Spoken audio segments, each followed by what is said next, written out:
পড়ে শোনাচ্ছি স্যার হুমায়ুন আহমেদের লেখা নিউ ইয়র্কের নীল আকাশে ঝকঝকে রোদ। পূর্ণেন্দু পত্রীর একটি কবিতার শিরোনাম ক্রেমলিনের নীল আকাশে ঝকঝকে রোদ। আমি যেখানে আছি সেই রেস্ট হাউসের জানালা দিয়ে তাকিয়ে পূর্ণেন্দু পত্রীর কবিতার লাইন মনে এলো। ঝকঝক করছে রোদ, আকাশ ঘন নীল, জানলার পাশে অচেনা এক বৃক্ষের পাতায়ও রোদের রং লেগেছে। রোদ আমাকে কখনো অভিভূত করে না, আমি বৃষ্টি রাশির জাতক, কিন্তু আজ আকর্ষণ করল। আমি অভিভূত গলায় উচ্চারণ করলাম, নিউ ইয়র্কের নীল আকাশে ঝকঝকে রোদ। আমি ঘরে একা, পাশের ঘরে এসআই টুটুল বন্ধুবান্ধব নিয়ে এসেছে, তার সঙ্গে গিটার। সে ঘোষণা করেছে আজ সারা রাত সে আমার লেখা গান গেয়ে শোনাবে। আমি বললাম কেন? সে বলল, আপনাকে আনন্দ দেওয়ার জন্য। গান ছাড়াই ভালো আছি, আমাকে একা থাকতে দিলে অনেক আনন্দে থাকবো আমি। টুটুল গত কিছুদিন ধরেই বিভিন্ন অনুষ্ঠানে গান গেয়ে ডলার কামাচ্ছে। সব অনুষ্ঠানের শেষের গান নাকি হুমায়ুন আহমেদের লেখা চাঁদনি পশর রাইতে যেন আমার মরণ হয়। সঙ্গত কারণে এই গানের পর শ্রোতারা খানিকটা বিচলিত হন। শ্রোতাদের এই বিচলিত অবস্থা টুটুল উপভোগ করে। আমি সুস্থ হয়ে দেশে ফিরলে টুটুল মনে হয় খানিকটা বেকায়দা অবস্থায় পড়বে। সে সবাইকে ধারণা দিয়ে দিয়েছে নিউ ইয়র্ক যাত্রা আমার অগস্ত্য যাত্রা। আমার স্বভাব হচ্ছে যে কোনো অবস্থায় যে কোনো বিষয় নিয়ে রসিকতা করা। মৃত্যু নিয়ে ক্রমাগত রসিকতা করে যাচ্ছি। এই রসিকতা কেউ সহজভাবে নিতে পারছে না। রসিকতার নমুনা দেওয়া যেতে পারে। আমাকে বিদায় জানানোর জন্য সবাই উপস্থিত হয়েছে। চেহারা করুণ করার আপ্রাণ চেষ্টা সবার। এক পর্যায়ে আমি বললাম, ভালো খাবারের ব্যবস্থা আছে, সবাই খেয়ে যান। এটা আমার কুলখানির খাবার। নিজের কুলখানির খাবার নিজে উপস্থিত থেকে খাওয়ানো একটা ভাগ্যের ব্যাপার। আমি ভাগ্যবান। ক্যামেরাম্যান মাহফুজুর রহমান খান বিদায় জানাতে এসেছেন। তাকে বললাম, আপনার মৃত বাবার কাছে কোনো খবর পৌঁছাতে হলে আমাকে দিতে পারেন, আমি খবর দিয়ে দিব। নিউ ইয়র্কে আমি পৌঁছালাম বিকালে। অ্যাম্বাসি থেকে আমাকে রিসিভ করতে এসেছে দেখে চমকালাম। অ্যাম্বাসি মণিহার আমার নাহি সাজে। মুক্তাধারার বিশ্বজিৎ গাড়ি নিয়ে এসেছে। নুহাসের মায়ের মামাতো বোন জলি থাকে নিউ ইয়র্কে, তিনিও গাড়ি নিয়ে এসেছেন। আমি পড়লাম মহাবিপদে। কোন গাড়িতে চড়ব? অ্যাম্বাসি, বিশ্বজিৎ নাকি জলির? আমার চিকিৎসা শুরু হবে মেমোরিয়াল স্লোয়ার কেটারিং ক্যান্সার সেন্টারে। এটি নাকি পৃথিবীর 1 নম্বর ক্যান্সার গবেষণা ও চিকিৎসা কেন্দ্র। স্লোয়ান ও কেটারিং নামের 2 ইঞ্জিনিয়ার তাদের জীবনের সব সঞ্চয় দান করে এই হাসপাতাল তৈরি করেছেন। পৃথিবীর ক্যান্সার রোগীদের নজর এই হাসপাতালের দিকে বলেই 3-4 সপ্তাহের আগে ডাক্তারের কোনো অ্যাপয়েন্টমেন্ট পাওয়াই সম্ভব না। আশ্চর্যের ব্যাপার, নিউ ইয়র্কে যেদিন পৌঁছালাম তার পরদিনই ডাক্তারের অ্যাপয়েন্টমেন্ট পাওয়া গেল। ব্যবস্থা করলেন গল্পকার জ্যোতিপ্রকাশ দত্তের স্ত্রী পূরবী দত্ত। তিনি নিজেও গল্পকার, একসময় এই ক্যান্সার সেন্টারে গবেষক হিসেবে কাজ করতেন। কেন বিশ্বের সর্বশ্রেষ্ঠ হাসপাতালে আমার মতো অভাজনের চিকিৎসা উচিত তা তিনি তাদের লিখে জানালেন। পূরবী দত্ত এতটা মমতা আমার জন্য লুকিয়ে রেখেছিলেন তা আমার জানাই ছিল না। অকৃতি অধম জেনেও তো তুমি কম করে কিছু দাওনি। আমার ডাক্তারের নাম স্টিফেন আর ভেচ। দীর্ঘদেহী সুস্বাস্থ্যের বয়স্ক একজন মানুষ, খানিকটা গম্ভীর, ভুরু কুচকানো। তিনি সিঙ্গাপুরের মাউন্ট এলিজাবেথ হাসপাতালের সব কাগজপত্র পরীক্ষা করলেন। ওই হাসপাতাল থেকে মূল স্লাইড তলব করলেন। আমি একসময় বললাম, আমার ক্যান্সার কোন পর্যায়ের? ডাক্তার বললেন 4র্থ পর্যায়ের। ক্যান্সার যখন মূল কেন্দ্র থেকে ছড়িয়ে পড়ে তখন আমরা তাকে বলি 4র্থ পর্যায়ের ক্যান্সার। আমি ভীত গলায় বললাম, ডাক্তার আমি কি মারা যাচ্ছি? ডাক্তার বেশ নির্বিকার গলায় বললেন, হ্যাঁ। শাওনের দিকে তাকিয়ে দেখি সে মাথা ঘুরে পড়ে যাচ্ছে। আমি ছোট্ট নিঃশ্বাস ফেলে নিজেকে শান্ত করার চেষ্টা করলাম। মারা গেলে কারোর তো কিছু করার নেই। ডাক্তার বেশ হঠাৎই আমার দিকে তাকিয়ে হাসি মুখে বললেন, তুমি একা তো মারা যাচ্ছ না, আমরা সবাই মারা যাচ্ছি। এই কারণে বললাম তুমি মারা যাচ্ছ, তবে খুব দ্রুত যে মারা যাবে সেরকম মনে হচ্ছে না। রোগের বাইরে ডাক্তারদের সঙ্গে অনেক কথা হলো। ডাক্তার বললেন, তুমি পেশা কেন বদলেছ? ছিলে কেমিস্ট, হয়েছ লেখক। পৃথিবীতে অনেক কেমিস্ট আছে, সেই তুলনায় লেখক কম বলেই পেশা বদলেছি। আমার ছেলেও কেমিস্ট, তার কেমিস্ট্রিতে তোমার মতো পিএইচডি ডিগ্রি আছে। লেখালেখির সঙ্গে তার কোনো সম্পর্ক নেই। তোমার কোনো বই কি ইংরেজিতে অনুবাদ হয়েছে? হয়েছে, তবে তোমার জন্য আমি আমার নিজের ভাষায় বাংলা লেখায় বই নিয়ে এসেছি। এই বইয়ে কি লেখা তুমি কিছুই বুঝবে না, তবে তুমি যদি বইটা তোমার ব্যক্তিগত লাইব্রেরিতে সাজিয়ে রাখো তাহলে আমার ভালো লাগবে। বইটার দিকে চোখ পড়লেই তোমার মনে হবে অতি দূর দেশের বাংলা ভাষার এক লেখককে তুমি চিকিৎসা দিয়েছিলে। ডাক্তার ভেচের হাতে বাদশাহ নামদার উপন্যাস তুলে দিলাম। তিনি বই হাতে নিয়ে বললেন, এই বই আমি আনন্দের সঙ্গে এই লাইব্রেরিতে রেখে দিব। শাওন একটু পরপর কেঁদে উঠছিল। ডাক্তার একসময় শাওনের পিঠে হাত রাখলেন। ভরসার এই স্পর্শ শাওনের জন্য প্রয়োজন ছিল। পাদটিকা এই যে একটা আলাদা সুটকেস ভর্তি করে আমি লেখালেখির প্রয়োজনীয় সাজ সরঞ্জাম নিয়ে এসেছি। কাগজ, কলম, কাঁচি, গাম, ডিকশনারি এবং বেশ কিছু রেফারেন্স বই। পুত্র নিষাদকে পাশে নিয়ে সুটকেস খুললাম। আমাদের দুজনকে চমকে দিয়ে সুটকেস থেকে একটা তেলাপোকা বের হলো। অসম্ভব প্রাণশক্তির এই পোকা বাংলাদেশ থেকে চলে এসেছে। আমি অবাক হয়ে তাকিয়ে আছি। তেলাপোকাটা আমার দিকে সামান্য এগিয়ে মেঝেতে পড়ে গেল। তার পাকাগুলো শূন্যে পাখা মেঝোতে। কিছুক্ষণ পরে নড়ে এসে স্থির হয়ে গেল। দীর্ঘ ভ্রমণ চমৎকারভাবে শেষ করে সে মৃত। আমি নিষাদকে বললাম, বাবা দেখো, বেচারা মারা গেছে। নিষাদ বলল, তেলাপোকাকে বেচারা বলতে হয় না, বেচারা তো বলে মানুষকে। তুমি যখন মারা যাবে তখন বলবে বেচারা। তেলাপোকার মৃত্যু এবং পুত্রের কথায় প্রতীকী কিছু কি আছে?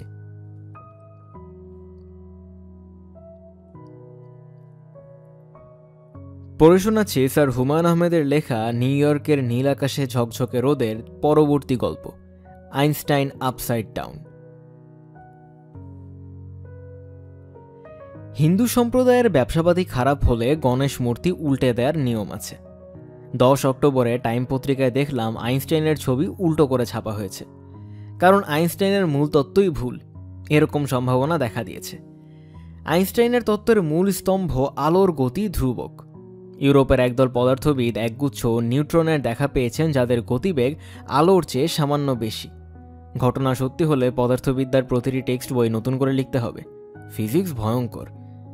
নিউটনের গতি কতটা বেশি পাওয়া গেছে সেই হিসাব টাইম পত্রিকা সুন্দর করে দিয়েছে। পৃথিবী থেকে দৌড়ে উসাইন বোল্ট যদি চাঁদে যেতে চান তাহলে তার লাগবে 365 দিন। বোয়িং 747-এর লাগবে 8 দিন। অ্যাপোলো 11 রকেটের লাগবে 73 ঘন্টা। আলো সময় নেবে 1.2830 সেকেন্ড।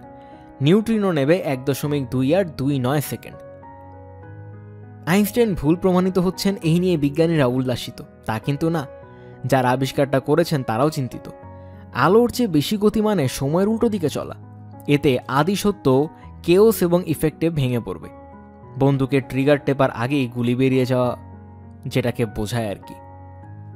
অতীতে অনেকবার আইনস্টাইনের তত্ত্ব ভুল প্রমাণের চেষ্টা করা হয়েছে, কখনো সম্ভব হয়নি। বিজ্ঞানীরা আশা করছেন এবারও সম্ভব হবে না। এই গ্রহের সবচেয়ে মেধাবী মানুষ আইনস্টাইন। তার মস্তিষ্ক গবেষণার জন্য সংরক্ষিত। পাঠকরা শুনলে মজা পাবেন যে লেখকদের একজনের মস্তিষ্কও কিন্তু গবেষণাগারে সংরক্ষিত আছে। লেখকের নাম ম্যাক্সিম গোর্কি। এই লেখকের ব্রেইন সংরক্ষিত আছে মস্কোর ইনস্টিটিউট অফ নিউরোলজির একটি জারে। মস্তিষ্কের ওজন 1420 গ্রাম। মস্তিষ্কের জিনিয়াস বিষয়টি পরীক্ষা করে ধরার চেষ্টা করা হলো, কিছু পাওয়া গেল না। আইনস্টাইনের ব্রেইন পরীক্ষা করেও কিছু পাওয়া যায়নি। একজন সাধারণ আমজনতার ব্রেইনের চেয়ে ম্যাক্সিম গোর্কি বা আইনস্টাইনের ব্রেইন আলাদা কিছু না? আমরা কি এখন থাক বাঁচালাম বলে স্বস্তির নিঃশ্বাস ফেলতে পারি? না, পারি না। আমজনতা থেকে কিছু মানুষ সবসময় আলাদা হয়ে যাবে। আলাদা তারা কিভাবে হয়, কেন হয়, এই তথ্য কারোরই জানা নেই। আমি সবসময় আলাদা মানুষ খুঁজে বের করার চেষ্টা করি। যদি কোনো রহস্য পাওয়া যায়, কেন তারা আলাদা, কিভাবে। যারা সুপার জিনিয়াসে পরিচিত পেয়ে যান তাদের কাছে ধারে কাছে যাওয়াটাই আসলে কঠিন ব্যাপার। পদার্থবিদ স্টিফেন হকিং এমন একজন। আমি এই মহান পদার্থবিদের সঙ্গে কথা বলতে খুবই আগ্রহী শুনে আমার বন্ধু বলল, কোনো সমস্যা নেই, আমি ব্যবস্থা করছি। তোমাকে আমার সঙ্গে লন্ডনে যেতে হবে। লন্ডনে আমার যে রেস্টুরেন্ট আছে সেখানে স্টিফেন হকিং বাংলা ফুড খেতে আসেন। আমাকে চেনেন এবং খুবই পছন্দ করেন। আমি বললাম, চুপ থাক বেটা। সে আহত গলায় বলল, আমি ছবি দেখাচ্ছি, বলেই দুনিয়ার ছবি বের করলো। স্টিফেন হকিং বাংলা খাবার খাচ্ছেন, আমার বন্ধুর হাত ধরে আছেন। এইসব স্টিফেন হকিংয়ের সঙ্গে দেখা হওয়ার সম্ভাবনা শেষ, কারণ আমার বন্ধু মারা গেছেন। আমার বন্ধুর নাম মাহবুব মোল্লা। সব মানুষের মতো আমার কিছু অস্বাভাবিকতা আছে। হঠাৎ হঠাৎ কিছু মানুষের সঙ্গে দেখা করার প্রবল বাসনা তৈরি হয়। এই বাসনা যাদের জন্য তৈরি হয় তারা সবাই মৃত। এই যেমন বিভূতিভূষণ বন্দ্যোপাধ্যায়, রামকৃষ্ণ, সতীনাথ ভাদুরী। গত কিছুদিন ধরে স্টিভ জবস নামের কিংবদন্তি মানুষটির সঙ্গে কথা বলতে ইচ্ছা করছে। অবসব গুরু, কর্মবীর এবং অতি মেধাবী একজন মানুষ মারা গেছেন ক্যান্সারে। তার অর্থের অভাব ছিল না, আমেরিকায়ও চিকিৎসার অভাব ছিল না। স্টিভ জবসের জীবনী গ্রন্থ প্রকাশিত হয়েছে। সেখানে তিনি তার সন্তানদের কাছে ক্ষমা চেয়েছেন। তিনি বলেছেন, কাজ নিয়ে এত ব্যস্ত ছিলাম তাদের দিকে ফিরে তাকানো হয়নি। তিনি বলেছেন, এক অর্থে ক্যান্সার আমার জন্য শুভ হয়ে এসেছে। আমি বুঝতে পেরেছি আমার সময় শেষ। আমি আমার সর্বমেধা ব্যয় করেছি হাতের কাজ গুটিয়ে আনতে। মৃত্যুর আগে স্টিভ জবস লিখলেন, I like to think that something survives after you die. It is strange to think that you accumulate all this experience and maybe a little wisdom, and it just goes away. So I really want to believe that something survives.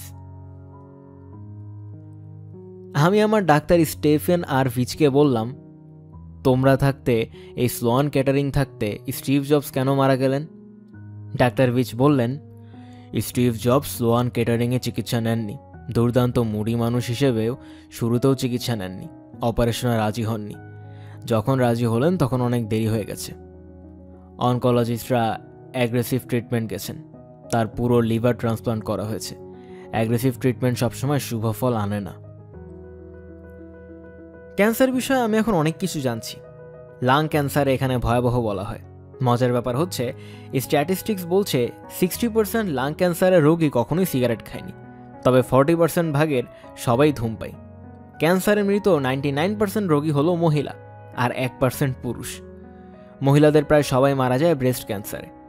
আমাদের দেশের মেয়েদের এই বিষয়ে সচেতনতা বাড়াতে হবে। অনেককে দেখা যায় স্তন শব্দটি যুক্ত থাকার কারণে লজ্জাবোধ করেন।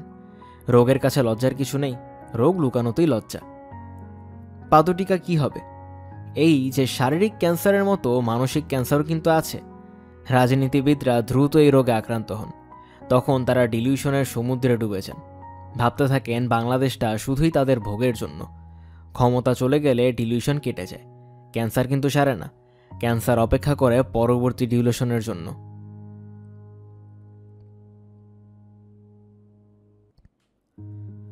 পড়ে শোনাচ্ছি স্যার হুমায়ুন আহমেদের লেখা এই উপন্যাসের পরবর্তী গল্প, কচ্ছপ কাহিনী।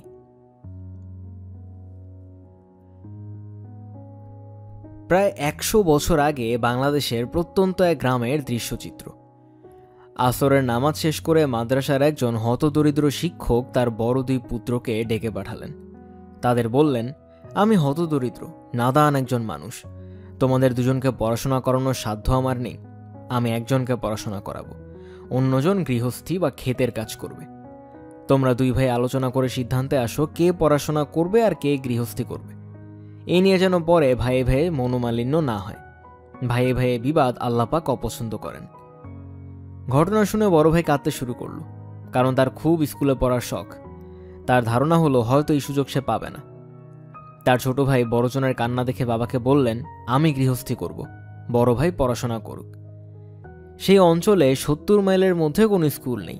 70 মাইল দূরে বাচ্চা একটা ছেলেকে জায়গায় পাঠানো হলো। অন্যের বাড়িতে থেকে পড়াশোনা করবে, বিনিময় তাদের বিভিন্ন ফুড ফরমাস খাটবে। গরমের ছুটিতে বলক জয়গির থেকে বাড়িতে ফিরেছে। বালকের মা বললেন, বাবা গো, খাওয়া দাওয়া তারা ঠিকমতো দিত? বালক বলতো, দিত, কিন্তু তরকারিতে লবণ কম বলে খেতে পারতাম না। মহিলা জিজ্ঞাসা করল, তুমি লবণ চাইতে? সে বলল, আমার লজ্জা করে। গরমের ছুটির পর বালক জয়গিরে ফিরে যাচ্ছে। বালকের মা তার সঙ্গে বাঁশের চোঙের ভেতর ভরে লবণ দিয়ে দিলেন, যাতে বালককে লবণের কষ্ট না করতে হয়। বালকের নাম ফয়জুর রহমান আহমেদ, আমার বাবা। অতি দুর্গম গ্রামের তিনি প্রথম ম্যাট্রিকুলেট, তিনি প্রথম গ্র্যাজুয়েট। মুসলমান একটি ছেলে গ্র্যাজুয়েট হয়েছে শুনে 18 বাড়ির জমিদার তাকে দেখতে চাইলেন। বাবা খালি পায়ে জমিদারের সামনে উপস্থিত হলেন। সেই সময় ছাতা মাথায় দিয়ে জুতা পরে জমিদারের সামনে যাওয়া যেত না। জমিদার বললেন, বাবা, তুমি জুতা পরে আমার কাছে আসার যোগ্যতা অর্জন করেছ, আর কখনো আমার সামনে খালি পায়ে আসবে না। এই জমিদারের কথা আমি মধ্যাহ্ন উপন্যাসে উল্লেখ করেছিলাম। রবীন্দ্রনাথ ঠাকুর এই জমিদারের আতিথ্য গ্রহণ করেছিলেন। তার বিখ্যাত গান আজি ঝড়ো ঝড়ো মুখরো বাদল দিনে এই জমিদার বাড়িতেই লেখা। বাঁশের চোঙায় লবণ নিয়ে জয়গির বাড়িতে যাওয়ার বিষয়টা একসময় আমার জন্য কাল হয়ে দাঁড়ালো। দুপুরে ভাত খাচ্ছি, তরকারিতে লবণ কম হয়েছে। পাতে লবণ নিতেই মা পুরনো গল্প তুললেন। যেহেতু অনেকবার শোনা গল্প, আমি হু হু করে গেলাম। মা বললেন, তোদের গ্রামের বাড়িতে আগে যেমন স্কুল ছিল না, এখনও নাই। তুই একটি স্কুল করে দে, গ্রামের ছেলেমেয়েরা কত কষ্ট করে দূরে দূরে পড়তে যায়। মা, স্কুল কলেজ করা কোনো লেখকের দায়িত্বের মধ্যে পড়ে না, তবে আপনি চেয়েছেন আমি স্কুল করে দিব। স্কুলটা যেন তোর বাবার নামে হয়। স্কুল হবে স্কুলের নামে, বাবার নামে, মায়ের নামে না। আমি স্কুলের নাম দিলাম শহীদ স্মৃতি বিদ্যাপীঠ। মুক্তিযুদ্ধে শহীদের নামে স্কুল, বাবা একজন শহীদ, কাজেই তার নামও স্কুলে যুক্ত। মা ঠিক আছে তো? কি যে ভয়াবহ এক ঝামেলা সেদিন মাথায় নিলাম তা আমি জানি। আর জানেন বেলাল বেগ? বেলাল বেগ সম্পর্কে বলা হয়নি না, ওনার সম্পর্কে বলি। ঘোরের জগতে বাস করা একজন মানুষ। পাঞ্জাব বিশ্ববিদ্যালয় থেকে MA পাশ করেছেন। আরবাসীর ওস্তাদ মানুষ। আমেরিকানরা যখন ঢাকা বিশ্ববিদ্যালয়ে ল্যাবরেটরি স্কুল করে তখন তিনি সেই স্কুলের সঙ্গে যুক্ত হন। বিটিভিতে চমৎকার সব শিক্ষামূলক প্রোগ্রাম করতেন। একটির নাম কিন্তু কেন। বেলাল বেগের সন্ধান আমাকে দিলেন সাংবাদিক সালেহ চৌধুরী। তিনি পাঞ্জাব বিশ্ববিদ্যালয়ে বেলাল বেগের সঙ্গে ছিলেন। ইউনিভার্সিটি ল্যাবরেটরি স্কুলের তিনিও ছিলেন শিক্ষক। বেলাল বেগের সন্ধান করার চেষ্টা করলাম। শুনলাম তিনি স্ত্রী এবং সংসারের ওপর অভিমান করে সন্দ্বীপে একা একা বাস করছেন। তার স্ত্রী ও সন্তানেরা আমেরিকায় থাকে। তারা বেলাল বেগকে নিয়ে যেতে চায়। বেলাল বেগ নিজের দেশ ছেড়ে যাবেন না। বেলাল বেগকে সন্দ্বীপ থেকে আনা হলো। আমি তাকে স্কুলের কথা বললাম। তার চোখ চকচক করতে লাগলো। তিনি আমাকে কিছু শর্ত দিলেন। 1, এই স্কুল আর 10টি স্কুলের মতো হলে চলবে না। এটি হতে হবে এমন স্কুল যা উন্নত দেশের স্কুলের পাশে দাঁড়াবে। 2, স্কুলের ছাত্রছাত্রীরা পড়াশোনার পাশাপাশি শিখবে মোরালিটি। 3, প্রতিটি ছাত্রছাত্রীর মাথায় স্বপ্ন ঢুকিয়ে দিতে হবে।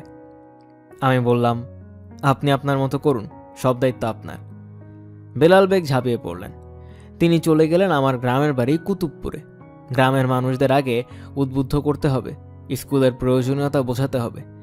স্কুলের জন্য একসঙ্গে অনেকখানি জায়গা প্রয়োজন, জায়গা কিনতে হবে। এই অঞ্চলে কোনো রাস্তাঘাট নেই, রাস্তাঘাট করতে হবে। ইলেকট্রিসিটিও আনতে হবে।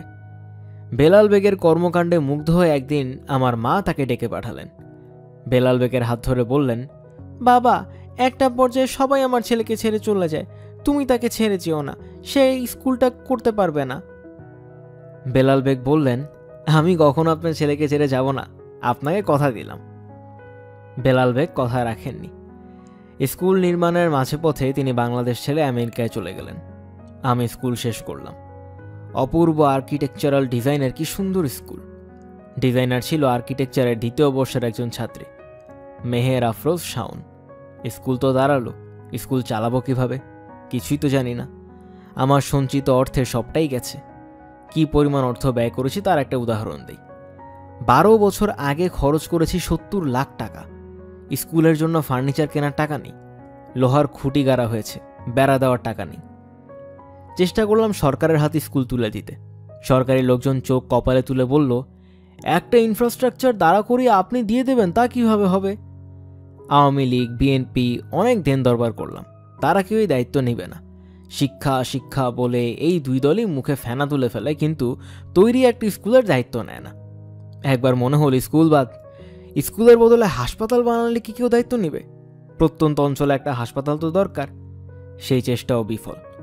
স্বাস্থ্য মন্ত্রণালয়ের লোকজন এমনভাবে আমার দিকে তাকালো যেন আমি একজন মানসিক প্রতিবন্ধী। গেলাম ব্র্যাকের কাছে, তারা যদি কিছু করে। ব্র্যাকের কর্মকর্তারা এলেন, দেখলেন, প্রচুর খাওয়া দাওয়া করলেন এবং চলে গেলেন। একসময় স্কুলের 260টি কাচের জানালা ভেঙে পড়ল। লাইব্রেরি ঘর হিসেবে যেটা বানানো হয়েছিল সেখানে নেশাখোরেরা গাঁজা খাওয়ার আসর বসালো। স্কুলের মাঠে সরিষা বুনে দেওয়া হলো। স্কুলের চারপাশে লোহার খুঁটিগুলো তুলে গ্রামের মানুষেরা শের দরে বাজারে বেচে দিল। স্কুল ভবন গরু ছাগল রাখার স্থায়ী নিবাসে পরিণত হলো। এক রাতে খেতে বসেছি। আমার মা দুঃখিত গলায় বললেন, তোকে দিয়ে স্কুল বানানোর সিদ্ধান্ত ছিল ভুল সিদ্ধান্ত। তুই আমার উপর কোনো রাগ রাখিস না, দান গ্রহণ করতেও যোগ্যতা লাগে, তোর গ্রামে সেই যোগ্যতা নেই। আমি বললাম, মা, আমি হচ্ছে কচ্ছপ। কচ্ছপ একবার যা কামড়ে ধরে তা ছাড়ে না। কচ্ছপের কামড় থেকে বাঁচার একটাই উপায়, তার গলা কেটে ফেলা। স্কুল আমি একাই চালাবো। হ্যাঁ, স্কুল চলছে। পাশের হার 100 ভাগ। এই বছর বৃত্তি পেয়েছে 5টি ছেলেমেয়ে। আমি বুকে হাত দিয়ে বলতে পারি, পুরো বাংলাদেশে এই স্কুলের চেয়ে সুন্দর স্কুল নেই।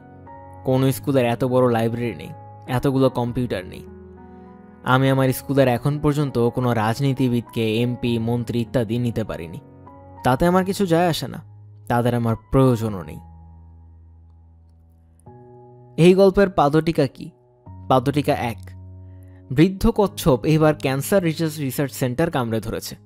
কচ্ছপের কামড় বললে কথা, বেঁচে থাকলে কচ্ছপ যে ক্যান্সার রিসার্চ সেন্টার করে যাবে তা নিশ্চিত ধরে নেওয়া যায়। আমার পরিকল্পনা হলো 3 জন ভিক্ষুকের কাছ থেকে প্রথম ক্যান্সার রিসার্চ সেন্টারের জন্য অর্থ ভিক্ষা নেওয়া হবে। এদের ছবি তুলবেন নাসির আলী মামুন, স্কেচ করবেন ও ইন্টারভিউ নেবেন মাসুক হেলাল। তারপর আমরা যাব বাংলাদেশের 3 শীর্ষ ধনী মানুষের কাছে।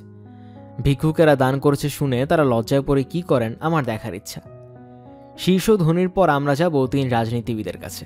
তারা কিছুই দেবেন না আমরা জানি, তারা নিতে জানেন, দিতে জানেন না। তবে খালি হাতে আমাদের ফেরাবেন না, উপদেশ দিবেন। আমাদের উপদেশের তো প্রয়োজন আছে। 3 সংখ্যাটা কেন, এই প্রশ্নে আসতে পারি। পিথাগোরাসের মতে 3 হচ্ছে সবচেয়ে রহস্যময় একটা সংখ্যা। এটি একটি প্রাইম নাম্বার। 3 হচ্ছে ত্রিকাল, অতীত, বর্তমান ও ভবিষ্যৎ, স্বর্গ, মর্ত ও পাতাল। 3 হলো ট্রিনিটি। 3 মানে আমি, তুমি ও সে।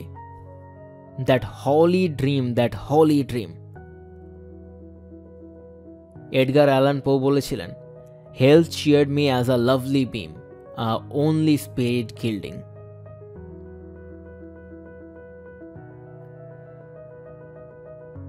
এবার বলি কেয়ার গিভার নিয়ে। কেয়ার গিভার শব্দটির বাংলা যে সেবা দান করে। স্লোয়ান কেটারিংয়ে চিকিৎসা নিতে এসে কেয়ার গিভার শব্দের অর্থ নতুন করে জানলাম। হাসপাতালের কাছে রোগী যেমন গুরুত্বপূর্ণ, তার কেয়ার গিভার সেরকমই গুরুত্বপূর্ণ। কেয়ার গিভারের নাম হাসপাতালে তালিকাভুক্ত করা হলো, মেহের আফরোজ শাওন, রোগীর স্ত্রী। চিকিৎসকেরা কেয়ার গিভার ছাড়া আর কারো সঙ্গে রোগ নিয়ে বা চিকিৎসা নিয়ে কোনো কথা বলবেন না। রোগীর রক্ত নেওয়া হচ্ছে বা কেমোথেরাপি দেওয়া হচ্ছে, তখনও শুধু কেয়ার গিভারের উপস্থিতি থাকবে, আর কেউ থাকবে না।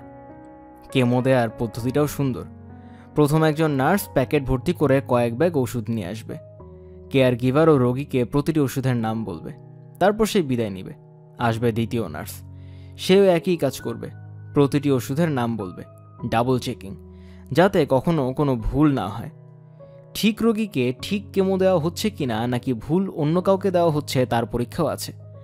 2 জন নার্সই আলাদা আলাদাভাবে জিজ্ঞেস করবে, তোমার নামের শেষ অংশ কি? আহমেদ। প্রথম অংশ কি? হুমায়ুন। জন্ম তারিখ বলো। জন্ম তারিখ বলতে গিয়ে সমস্যা হয়ে যাচ্ছে। 13 নভেম্বর আমার জন্ম, পাসপোর্টে লেখা এপ্রিলের 10 তারিখ। হাসপাতালে পাসপোর্টের জন্ম তারিখ লেখা হয়েছে, কাজেই যতবার আসল জন্মদিন বলেছি হইচই শুরু হয়েছে। এই রোগী কি সেই রোগী নাকি অন্য কেউ? পাতা লাগাও, পাতা লাগাও, তাড়াতাড়ি করো। রোগীর সেবা ছাড়াও কেয়ার গিভারকে আরও কিছু ঝামেলার ভেতর দিয়ে যেতে হয়। ক্যান্সারে আক্রান্তদের অনেক ধরনের সমিতি আছে, তাদের সদস্যদের সঙ্গে কথা বলতে হয়, তাদের সামলাতে হয়। বেশিরভাগ সমিতিই হলো রোগীর ডিপ্রেশন কাটানো বিষয়ক। একটি সমিতি দেখলাম, বেঁচে থাকার অর্থ এবং আনন্দ বোঝানোর সমিতি। 1 ঘন্টা বাড়তি বেঁচে থাকাও বিশাল ব্যাপার এই জাতীয় বিষয়। এর সঙ্গে আছে প্রেয়ার গ্রুপ, অর্থাৎ দোয়া পার্টি বা স্পিরিচুয়াল কাউন্সেলিং। সব ধর্মের রোগীদের জন্যই দোয়ার ব্যবস্থা আছে। আমার কেয়ার গিভার সব ঝামেলা হাসি মুখে সহ্য করে আমার সঙ্গেও সার্বক্ষণিক হাসি মুখেই থাকার চেষ্টা করে। মনে হয় তাকে হাসপাতালে হাসি হাসি মুখে রোগীর সঙ্গে থাকতে বলেই দেওয়া হয়েছে। একদিন লক্ষ্য করলাম সে ঝিম ধরে কম্পিউটারের ফেসবুকের পাতার দিকে তাকিয়ে আছে। তার চোখের পাতায় অশ্রুবিন্দু। আমি বললাম, সমস্যা কি? কেয়ার গিভার বলল, কোনো সমস্যা না, সামান্য মন খারাপ, কাটিয়ে ওঠার চেষ্টা করছি। আমাকে বলো, দেখি মন খারাপ কাটানোর চেষ্টা করতে পারি কিনা। তোমাকে বলবো না, তোমার মন খারাপ হবে। সহজে মন খারাপ হবে এমন মানুষ আমি না। বুঝতে পারছি ফেসবুকে পাঠানো কারো কমেন্ট পড়ে তুমি আপসেট হয়েছ। কি লিখেছে? শাওন পড়ে শোনালো, কেউ একজন লিখেছে, তোমার উচিত শিক্ষা হয়েছে। আমি খুশি যে তোমার স্বামীকে ক্যান্সার দিয়ে আল্লাহ তোমাকে শিক্ষা দিলেন। এই শিক্ষা তোমার আরও আগেই হওয়া উচিত ছিল। শাওনের মেয়ে লীলাবতী যখন মারা গেল তখন সে ধরনের চিঠিপত্র পেত। লেখা থাকতো, তোমার কঠিন শাস্তি হয় আমরা খুশি, আরও শাস্তি হবে, এই ধরনের কথা। আমি শাওনকে বললাম, পৃথিবীতে মানসিক অসুস্থ অনেক মানুষ, তাদের নিয়ে চিন্তার কিছু নেই। আমরা ভাববো সুস্থ মানুষদের কথা। তোমার ফেসবুকে শত শত মানুষ কত চমৎকার সব কথা লিখছে না? হ্যাঁ, এর মধ্যে একজনের কথা চিন্তা করো, সে চলে গেছে মক্কায় বা কাবা শরীফে। সেখান থেকে তোমাকে জানিয়েছে আমি স্যারের জন্য দোয়া করতে এসেছি। শাওন আপু, আপনি একটুও চিন্তা করবেন না। এরপরও কি আর মন খারাপ করা তোমার উচিত? না, উচিত না। তাহলে মিষ্টি করে একটু হাসো। হাসতে পারবো না। এটা বললেও সে হাসলো। আমাদের আশেপাশে বিকৃত মানসিকতার মানুষের সংখ্যা কি বাড়ছে? মনে হয় বাড়ছে। একজনের কথা বলি, সে আমার সঙ্গে দেখা করার জন্য হাস্যকর কাণ্ড কারখানা শুরু করলো। একটা পর্যায়ে গেটের সামনে স্ট্রাইক করার মতো অবস্থা। মহা বিরক্ত হয়ে তাকে আসতে বললাম। 23 থেকে 24 বছরের যুবক, কঠিন চোখ মুখ। আমি বললাম, এখন বলো, আমার সঙ্গে কথা বলার জন্য এত ব্যস্ত হয়েছ কেন? বিশেষ কিছু কি বলতে চাও? চাই। তাহলে বলে ফেলো। আপনার লেখা আমার জঘন্য লাগে। এই কথাটা বলার জন্য এত ঝামেলা করেছ? হ্যাঁ, কারণ সরাসরি কথা আপনাকে বলার কারো সাহস নেই, সবাই আপনার চামচা। আচ্ছা, আরও কিছু কি বলবে? হ্যাঁ, বলে ফেলো। সে ইংরেজিতে বলল, I want you to die soon. আমি কিছুক্ষণ অবাক হয়ে তার দিকে তাকিয়ে বললাম ইংরেজিতে, I hope and pray you have a long and meaningful life. এখন পড়ে শোনাচ্ছি নিউ ইয়র্কের নীল আকাশে ঝকঝকে রোদের পরবর্তী গল্প, কলোরাডো রকি মাউন্টেন হাই। সন্ধ্যাবেলা লেখার টেবিলে বসেছি। উদ্দেশ্য, একটা ভয়ঙ্কর ভূতের গল্প লিখব। বাংলাদেশের ভূতের গল্পে নরম সরম ব্যাপার থাকে। আমাদের ভূত পেতনিরা মাঝে মধ্যে ভয় দেখানোর চেষ্টা করে। রাতে গ্রামের কোনো বাড়িতে তরুণী বধূ ইলিশ মাছ ভাজছে। গন্ধে গন্ধে পেতনি উপস্থিত হবে, নাকি গলায় বলবে, একটা ভাজা মাছ দিবি? নিশিরাতে বাঁশ গাছের ওপরে বসে তারা গাছ ঝাঁকায়, খিক খিক করে হাসে। কেউ কেউ বন্ধ দরজার সামনে দাঁড়িয়ে গৃহস্থের নাম ধরে ডাকে। এইসব আমেরিকান ভূতেরা ভয়ঙ্কর, সিরিয়াল কিলার টাইপ। তাদের মধ্যে এই মানবিক কোনো ব্যাপার নেই, সব ওই ভূতপিক ব্যাপার। আমার চেষ্টা বাংলাদেশের পটভূমিকায় আমেরিকান ভূতের গল্প লেখা, কলজে কাঁপানো ভয়ঙ্কর গল্প। লিখতে বসে দেখি ভূতের গল্প আর আসছে না, গান আসছে। আমি ভাবলাম গান অনেকদিন লেখা হয় না, একটা লেখা হোক। লেখা হলো। শাওন পরে বলল, গান হয়নি, কবিতা হয়েছে। আমি বললাম, কবিতাও হয়নি, ছন্দের ত্রুটি আছে, তবে দুর্বল এই কবিতায় সুর বসালেই ত্রুটি কাটবে। শাওন বলল, সুর বসালেও এই গান যেন কখনো গীত না হয়। এই গানে শাওনের নাম এসেছে। কোনো পুরুষ গায়ক হুমায়ুন আহমেদ সেজে আমার নাম নিয়ে গান করবে তা হবে না। আমি বললাম, ঠিক আছে, সুর বসুক, তোমাকে কথা দিলাম এই গান গীত হবে না। প্রয়াত সঙ্গীতকার সত্য সাহা আমাকে বলেছিলেন, হুমায়ুন ভাই, আপনি একটা পত্রিকার পলিটিক্যাল সাব এডিটোরিয়াল আমাকে এনে দিন, আমি সুর করে দিব। সত্য সাহা নেই, তার পুত্র ইমন সাহা আছে। দেখি সে কিছু করতে পারে কিনা। আশা কম, পুত্র এখনো পিতাকে ছাড়িয়ে যায়নি। ইমনের একটি গল্প বলার লোভ সামলাতে পারছি না। সে আমার ঘেটুপুত্র কমলা ছবির মিউজিক ডিরেক্টর। প্রায় তার স্টুডিওতে কাজ কত দূর হলো দেখতে চাই। সে দুনিয়ার মিষ্টি কিনে আনে, যদিও জানে ডায়াবেটিস নামের ব্যাধির কারণে হতাশ চোখে মিষ্টির দিকে তাকিয়ে ছাড়া আমার আর কিছুই করার নেই। সে সম্ভবত আমার হতাশ দৃষ্টিটাই দেখতে চায়। যে রাতে কর্কট ব্যাধির চিকিৎসার জন্য ঢাকা থেকে রওনা হব, সেই রাতে সে আমাকে দেখতে এলো। তার মুখে কোনো কথা নেই। সে এসেই আমার বা হাত ধরে কসলাকসলি করতে লাগলো। এক পর্যায়ে আমি বললাম, ইমন, তোমার সমস্যা কি? তুমি তো আমাকে অচল করে দিচ্ছ। ইমন লজ্জিত গলায় বলল, স্যার, 2 দিন আগে আমি আপনাকে নিয়ে একটা স্বপ্ন দেখেছি, এই জন্য এমন করছি। স্বপ্নটা বলবো? বলো। আমি দেখেছি আপনি ঘেটুপুত্র কমলার মিউজিক শুনতে এসেছেন। আপনার শরীরটা ভালো না বলে সোফায় শুয়ে আছেন। আপনার শরীরের খোঁজ নেওয়ার জন্য আমি আপনার কাছে গেলাম। গিয়ে চমকে উঠে দেখি আপনি না, আমার বাবা শুয়ে আছেন। আমি ছুটে গিয়ে বাবার হাত ধরলাম, অনেকক্ষণ ধরে থাকলাম, তারপর ঘুম ভাঙল। ইমন, তুমি তো ভয়ঙ্কর স্বপ্ন দেখেছ। তুমি তোমার মৃত বাবার হাত কচলে এখন আমার হাত কচলাচ্ছ। আমাকেও কি মৃত বানানোর চেষ্টা করছো? বেচারার মুখ পাংশুবর্ণ হয়ে গেল। সে আমার হাত ছেড়ে দিল। আরে ঠাট্টা করছি, তুমি আমার দলের সঙ্গে যুক্ত হয়েছ, আমার ঠাট্টা তামাশায় অভ্যস্ত হতে হবে। একটা কথা তোমাকে বলি, গান বাজনায় তোমার উন্নতিতে তোমার সর্ববাসী পিতা যেমন খুশি হবেন, আমিও ঠিক তেমনই খুশি হব। এখন আমার ডান হাতটা কচলাও, দুটি হাত ব্যালেন্স হয়ে যাওয়া প্রয়োজন। আচ্ছা, এখন দুর্বল কবিতা পড়া যাক। যাদের ভেতরে সুর আছে তারা দয়া করে সুর বসিয়ে পড়ুন। ডেনভার থেকে হঠাৎ নিমন্ত্রণ, সেখানে নাকি উৎসব হবে। সারা রাত জেগে জ্যাজ সঙ্গীত, গিটারের ঝনঝন। জ্যাজ আমার প্রিয় গীতি, তা কি হয়? মনে তাই জাগে কঠিন এক সংশয়। কোনো অজুহাতে যাব না, বলবো কি বড় অভিমানী ডেনভারবাসী শাওনের পুরবিধি। তার দুই চোখে সুরমা ও কুশিয়ারা, তুচ্ছ কারণে নামে দুই নদী ধারা। আমি বলবো যাব, পুরবী কারণে ডেনভারে ধরা খাবো।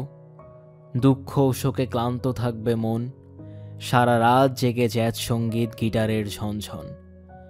উৎসব শেষ, আমিও শেষ, প্রবল জ্বরে কাতর। আমার কপালে হাত রেখে দেখি শাওন হয়েছে পাথর। জ্বর কিছু নয়, তার চেয়ে ভয় ক্যান্সার আছে পিছু।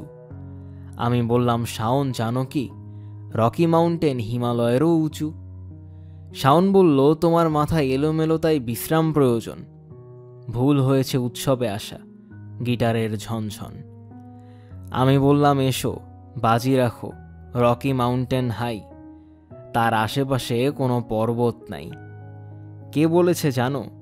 জন ডেনভার, মন দিয়ে শুধু শোনো। মধুখরা স্বরে তিনি গেয়েছেন রকি মাউন্টেন হাই, কাজেই তার চেয়ে উঁচু পর্বত এই পৃথিবীতে নাই। পরের দিনের কথা, গায়ের জ্বর আরও বেড়েছে, নিঃশ্বাসে বড় কষ্ট। শরীর ও মন অচল আমার, বিষয়টা হলো স্পষ্ট। তাতে কি হয়েছে, শাওন তো আছে, তাকে নিয়ে যাব রকি পর্বতে।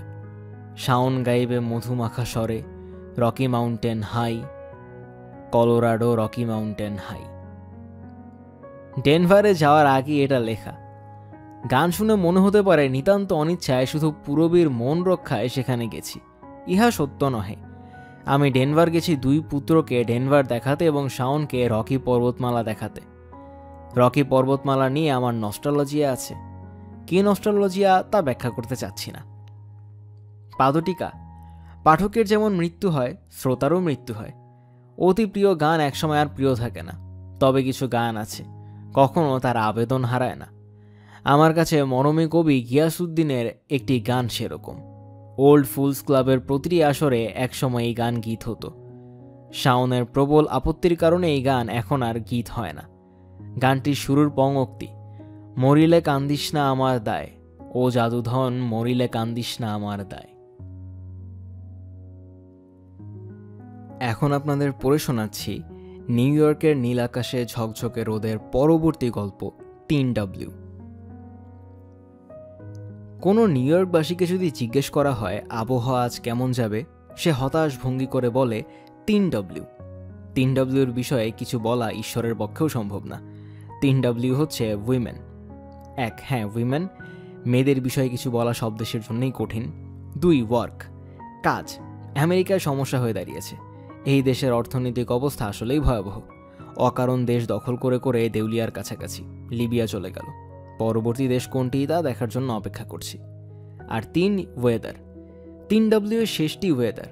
নিউ ইয়র্কের জন্য সম্ভবত এরা সত্যি। অক্টোবরে এখানে কখনো বরফ পড়ে না। এই অক্টোবরে বরফ পড়ে একাকার।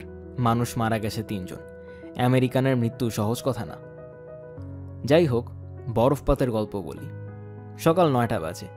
আমার পুত্র নিষাদ আমার উপর ঝাঁপিয়ে পড়ে বলল, বাবা, ভয়ঙ্কর অবস্থা। পুত্র ভয়ঙ্কর বলতে পারে না, তাই বলে ভয়ঙ্কর। আমি বললাম, ঘটনা কি? সে বলল, আকাশের সাদা মেঘগুলি মাটিতে পড়ে যাচ্ছে। বাংলা ভাষায় লেখকদের বরফপাতের বর্ণনায় থাকে পেজা তুলার মতো বরফ পড়ছে। এর বাইরে আমি কিছু পাইনি। শিশুর কাছে শুনলাম আকাশের সাদা মেঘ নেমে এসেছে। নবীজি বলেছেন বিদ্যা শিক্ষার জন্য সুদূর চীনে যাও। আমি বলছি ভাষা শিক্ষার জন্য শিশুদের কাছে যাওয়া যেতে পারে। থাকুক এই প্রসঙ্গ। 3W নিয়ে কথা বলি। আগের দিন প্রচণ্ড ঠান্ডা গিয়েছে। বাড়ির বয়লার ফেটে গেছে। হিটিং কাজ করছে না। আমরা ঠান্ডায় জুবুথুবু। পরদিনই আবহাওয়ায় উষ্ণ ঝলমলে রোদ। আমি গায়ে রোদ মাখানোর জন্য ঘরের বাইরে রোদে বসেছি। হাতে কফির মগ। আমার সামনে পাশের বাড়ির গায়ানিজ এক যুবক এসে দাঁড়ালো। হাসি মুখে বলল, গ্র্যান্ডপা, কেমন আছো? আমি ধাক্কার মতো খেলাম। এই প্রথম এমন বয়স্ক মানুষ আমাকে গ্র্যান্ডপা ডাকলো। তাহলে কি আমার চেহারা গ্র্যান্ডপা ডাকার মতো হয়ে গেছে? শাওন বলল, গ্র্যান্ডপা ডাকায় তোমার কি মন খারাপ লাগছে? আমি বললাম, লাগছে। শাওন বলল, তোমার নিজের নাতি নাতনি আছে, তারা যদি তোমাকে গ্র্যান্ডপা ডাকে তাহলে কি তোমার খারাপ লাগবে?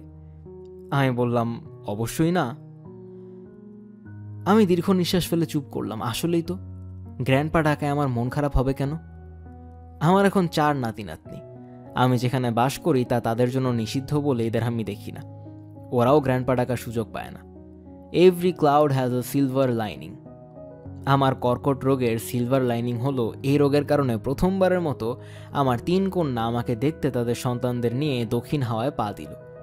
ঘরে ঢুকলো তা বলা যাবে না, বারান্দায় হাঁটাহাঁটি করতে লাগলো। সূর্যের চেয়ে বালি গরম হয়। এ আপ্তবাক্য সত্য প্রমাণ করার জন্য মেয়েদের স্বামীরা মুখ যতটা শক্ত করে রাখার ততটা শক্ত করে রাখল। অবশ্য আমিও সেই অর্থে তাদের দিকে যে ফিরে তাকালাম তা না। ঘর ভর্তি মানুষ, মেয়েদের দেখে হঠাৎ যদি আবেগের কাছে আত্মসমর্পণ করে কেঁদে ফেললি সেটা ভালো হবে না। আমি আমার 3W অর্থাৎ 3 কন্যার গল্প বলি। প্রথম ডব্লিউ, নোভা। ঢাকা বিশ্ববিদ্যালয়ে কিছুদিন শিক্ষকতা করেছে। আমেরিকা থেকে পিএইচডি করে বর্তমানে দেশে ফিরেছে। পিএইচডি ডিগ্রির সঙ্গে সে হিজাবও নিয়ে এসেছে। মাশাআল্লাহ, কেয়া বাত হে। আমি যখন নর্থ ডাকোটা স্টেট ইউনিভার্সিটিতে পিএইচডি করছি তখনকার কথা। ইউনিভার্সিটি আমাকে বাগান করার জন্য 2 কাঠা জমি দিয়েছে। আমি মহা উৎসাহে শাইখ সিরাজ হয়ে গেলাম। খুন্তি, খুরপি, কোদাল কিনে এক হুলুস্থুল কাণ্ড। মহা উৎসাহে জমি কোপাই, পানি দিই, বীজ বুনি। আমার সার্বক্ষণিক সঙ্গী কন্যা নোভা। বিকেল 5টায় ইউনিভার্সিটি থেকে ফিরে দেখি বাড়ির সামনে খুরপি ও কোদাল নিয়ে নোভা বসে আছে। প্রথমে জমিতে যেতে হবে, তারপর বাসায় ঢোকা। যেদিন ফসলের জমি ভরে গেল সেদিনের দৃশ্য। মেয়ে গাছ থেকে ছিঁড়ে টকটকে লাল টমেটো প্লাস্টিকের বালতিতে ভরছে এবং বলছে, বাবা, আই মেড ইট। মেয়ে তখনও বাংলা বলা শিখেনি। মেয়ের আনন্দ দেখে চোখ মুছলাম। দ্বিতীয় ডব্লিউ, নাম শিলা। শুরুতে ছিল শিলা আহমেদ। স্বামী এসে স্ত্রীর নামের শেষে ঘাপটি মেরে বসে থাকা বাবাকে ধাক্কা দিয়ে দূরে ফেলে দেয়। এখন শিলার নামের অবস্থা কি জানি না। এই মেয়েটিও বড় বোনের মতোই মেধাবী। ঢাকা ইউনিভার্সিটিতে অনার্স ও এমএতে ইকোনমিক্সে প্রথম শ্রেণী পেয়েছে। এখন তার গল্প। তখন শিলার বয়স 12 কিংবা 13। সবাইকে নিয়ে লস অ্যাঞ্জেলেসে গিয়েছি। হোটেলে ওঠার সামর্থ্য নেই। বন্ধু ফজলুল আলমের বাসায় উঠেছি। ফজলুল আলম হচ্ছে আগুনের পরশমণি শহীদ মুক্তিযোদ্ধা বদিউল আলমের ছোট ভাই। আমি ক্যাম্পিং পছন্দ করি, এটা ফজলু জানে। সে বনে ক্যাম্পিংয়ের ব্যবস্থা করল। আমরা জঙ্গলে 1 রাত কাটাতে গেলাম। প্রচণ্ড শীত পড়েছে। তাঁবুর ভেতর জড়সড়ো হয়ে শুয়ে আছি। একসময় ঘুমেও পড়লাম। গভীর রাতে ফুপিয়ে কান্নার শব্দে ঘুম ভাঙল। দেখি শিলা বসে আছে, ফুপিয়ে কাঁদছে। আমি বললাম, মা, কি হয়েছে? সে বলল, আমার দম বন্ধ হয়ে আসছে, আমি নিঃশ্বাস নিতে পারছি না। আমি বুঝলাম এই মেয়ে কঠিন ক্লস্ট্রোফোবিয়া। আসলেই সে নিঃশ্বাস ফেলতে পারছে না। আমি বললাম, গরম কাপড় পরো, তাঁবুর বাইরে বসে থাকবো। সে বলল, একা একা থাকতে পারবো না, ভয় লাগে। কিছুক্ষণ একা থাকতে গিয়েছিলাম। আমি বললাম, আমি সারা রাত তোমার পাশে থাকব। তাই করলাম। মেয়ে এক পর্যায়ে আমার কাঁধে মাথা রেখে নিশ্চিন্ত মনে ঘুমালো। সকাল হলো, মেয়ের ঘুম ভাঙল। সে বলল, বাবা, তুমি একজন ভালো মানুষ। আমি বললাম, মা, পৃথিবীতে অসংখ্য খারাপ মানুষ আছে, একজনও খারাপ বাবা নেই। এখন মনে হয় শিলা বুঝে গেছে পৃথিবীতে খারাপ বাবাও আছে, এই যে যেমন তার বাবা। এবার বলি তৃতীয় ডাব্লিউ নিয়ে। তৃতীয় কোনটার নাম বিপাশা। অন্য সব ভাই বোনের মতোই মেধাবী। বাবার জিন কি পেয়েছে? আমাকে পছন্দ না হলেও আমার জিন কিন্তু মেয়েকে আজীবন বহন করতে হবে। যাই হোক, এই মেয়ে ঢাকা ইউনিভার্সিটি থেকে ইকোনমিক্সে অনার্স এবং এমএতে প্রথম শ্রেণী পেয়ে আমেরিকায় কি যেন পড়ছে, আমি জানি না। আমার ধারণা এই মেয়েটি অসম্ভব রূপবতী বলেই খানিকটা বোকা। তার বালিকা বয়সে আমি যখন বাইরে কোথাও যেতাম, সে আমার সঙ্গে একটি হোমিওপ্যাথিক ওষুধের শিশি দিয়ে দিত। এই শিশিতে নাকি তার গায়ের গন্ধ সে ঘষে ঘষে ঢুকিয়েছে। তার গায়ের গন্ধ স্যার আমি ঘুমোতে পারি না বলেই এই ব্যবস্থা। যেদিন আমি আমেরিকা রওনা হব সেদিনই সে আমেরিকা থেকে 3 মাসের জন্য দেশে এসেছে। আমার সঙ্গে দেখা করতে এসেছে। একবার ভাবলাম বলি, মা, অনেক দিনের জন্য বাইরে যাচ্ছি, ফিরবো কিনা তাও জানি না, 1 শিশি গায়ের গন্ধ দিয়ে দাও। বলা হলো না। আমার 3 কন্যাই দূর দ্বীপবাসিনী। ওরা এখন আমাকে চেনে না, হয়তো আমিও তাদের চিনি না। কি আর করা। পাদটিকা। From every depth of good and ill, the mystery which binds me still. From the torrent or the fountain, from the red cliff of the mountain, my heart to joy at the same tone, and all I loved alone. বলেছিল Edgar Allan পো।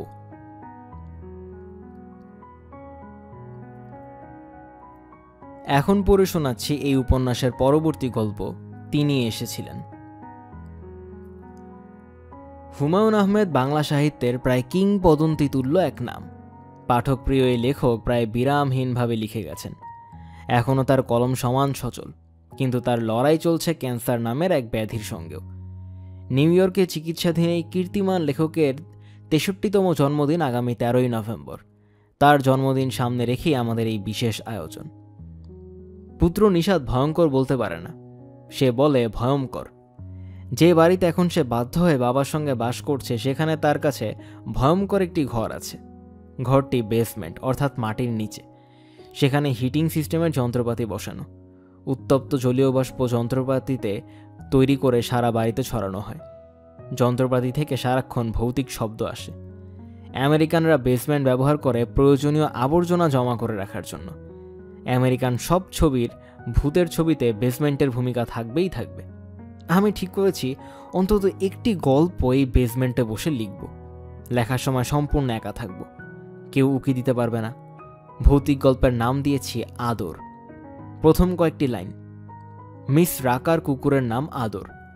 নামের সঙ্গে কুকুরের ভাবভঙ্গি যায় না। তাকে দেখেই মনে হয় সে মিস রাকার ওপর ঝাঁপ দিয়ে পড়ার মতলবে আসছে। গল্প নিয়ে আমি আসলে এগোতে পারছি না। যখনই বসি তখনই খবর আসে অতিথি এসেছে। অতিথি কিছুক্ষণ আমার সঙ্গে কথা বলবেন।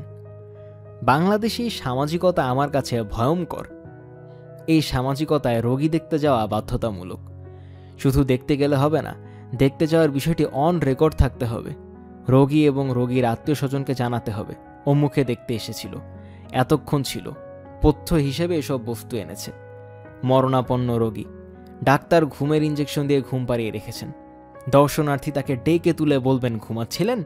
আহা, উঠলেন কেন? আপনার তো ঘুম দরকার। ডাক্তার কি বলেছেন বলুন তো শুনি। আপনার নিজের মুখে না শুনলে আমার মন শান্ত হবে না। ভালো কথা ভাই সাহেব, পরে ভুলে যাব। এক হালি কচি ডাব এনেছি, আপনার বেডের নিচে রেখেছি, মনে করে খাবেন। শরীর শুদ্ধের জন্য কচি ডাব অত্যন্ত উপকারী। আমেরিকা নানান সংস্কৃতির মানুষের জগা খিচুড়ি বলেই আলাদা আমেরিকান কালচার বলে কিছু তৈরি হয়নি। তবে হাসপাতাল এটিকে মনে হয় তৈরি হয়েছে। চিকিৎসার জন্য অপেক্ষায় থাকা রোগীরা কারো সঙ্গেই কথা বলে না। বেশিরভাগ রোগীকে একা আসতে দেখা যায়।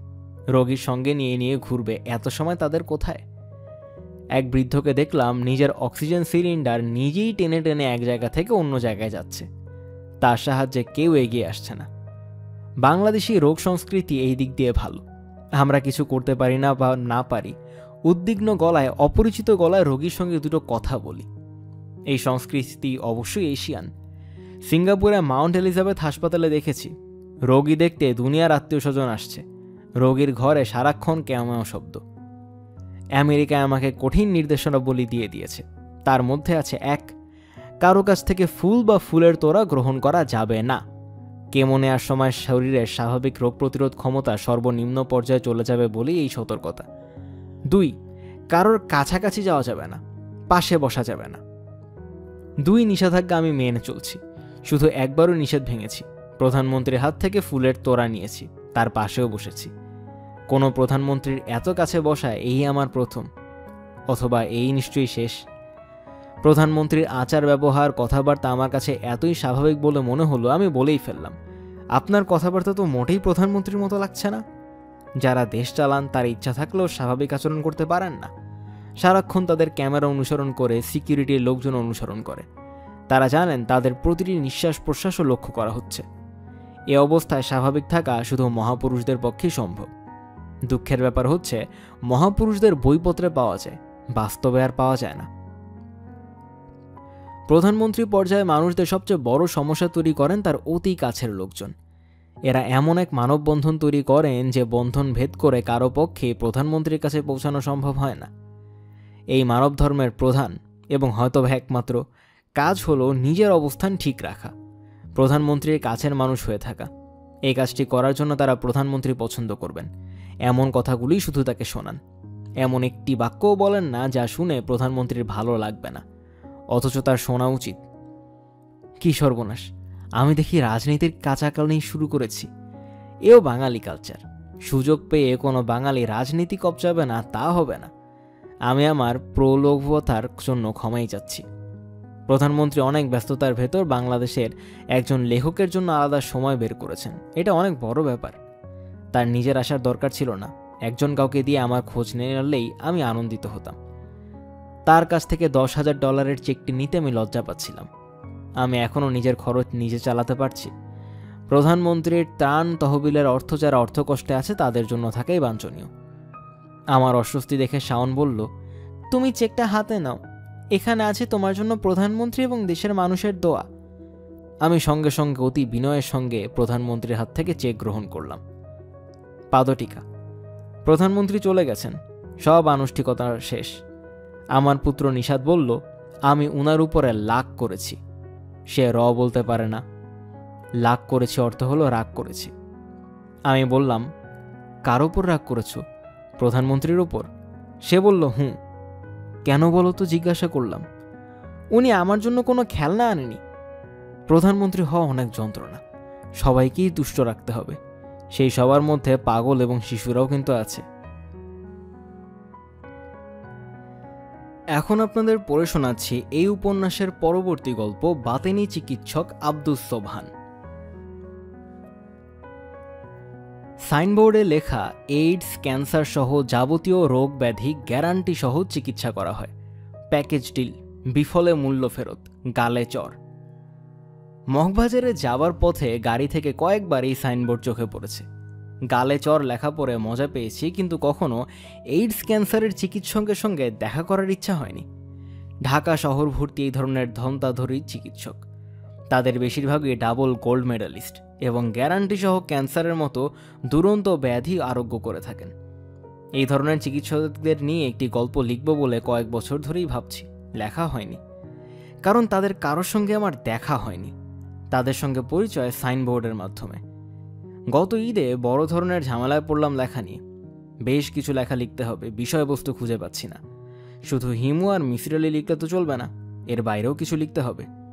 হঠাৎ মনে হলো ধন্যতরীর সাইনবোর্ড। চিকিৎসক নিয়ে একটা বড় গল্প লেখা যেতে পারে। বাংলাদেশে প্রকাশিত অনেক পত্রিকার ঈদের আবদার মেটাতে পারি। ঈদ এলেই পত্রিকা সম্পাদক সস্তা জনপ্রিয় লেখকদের লেখার জন্য মহাব্যস্ত হয়ে পড়েন।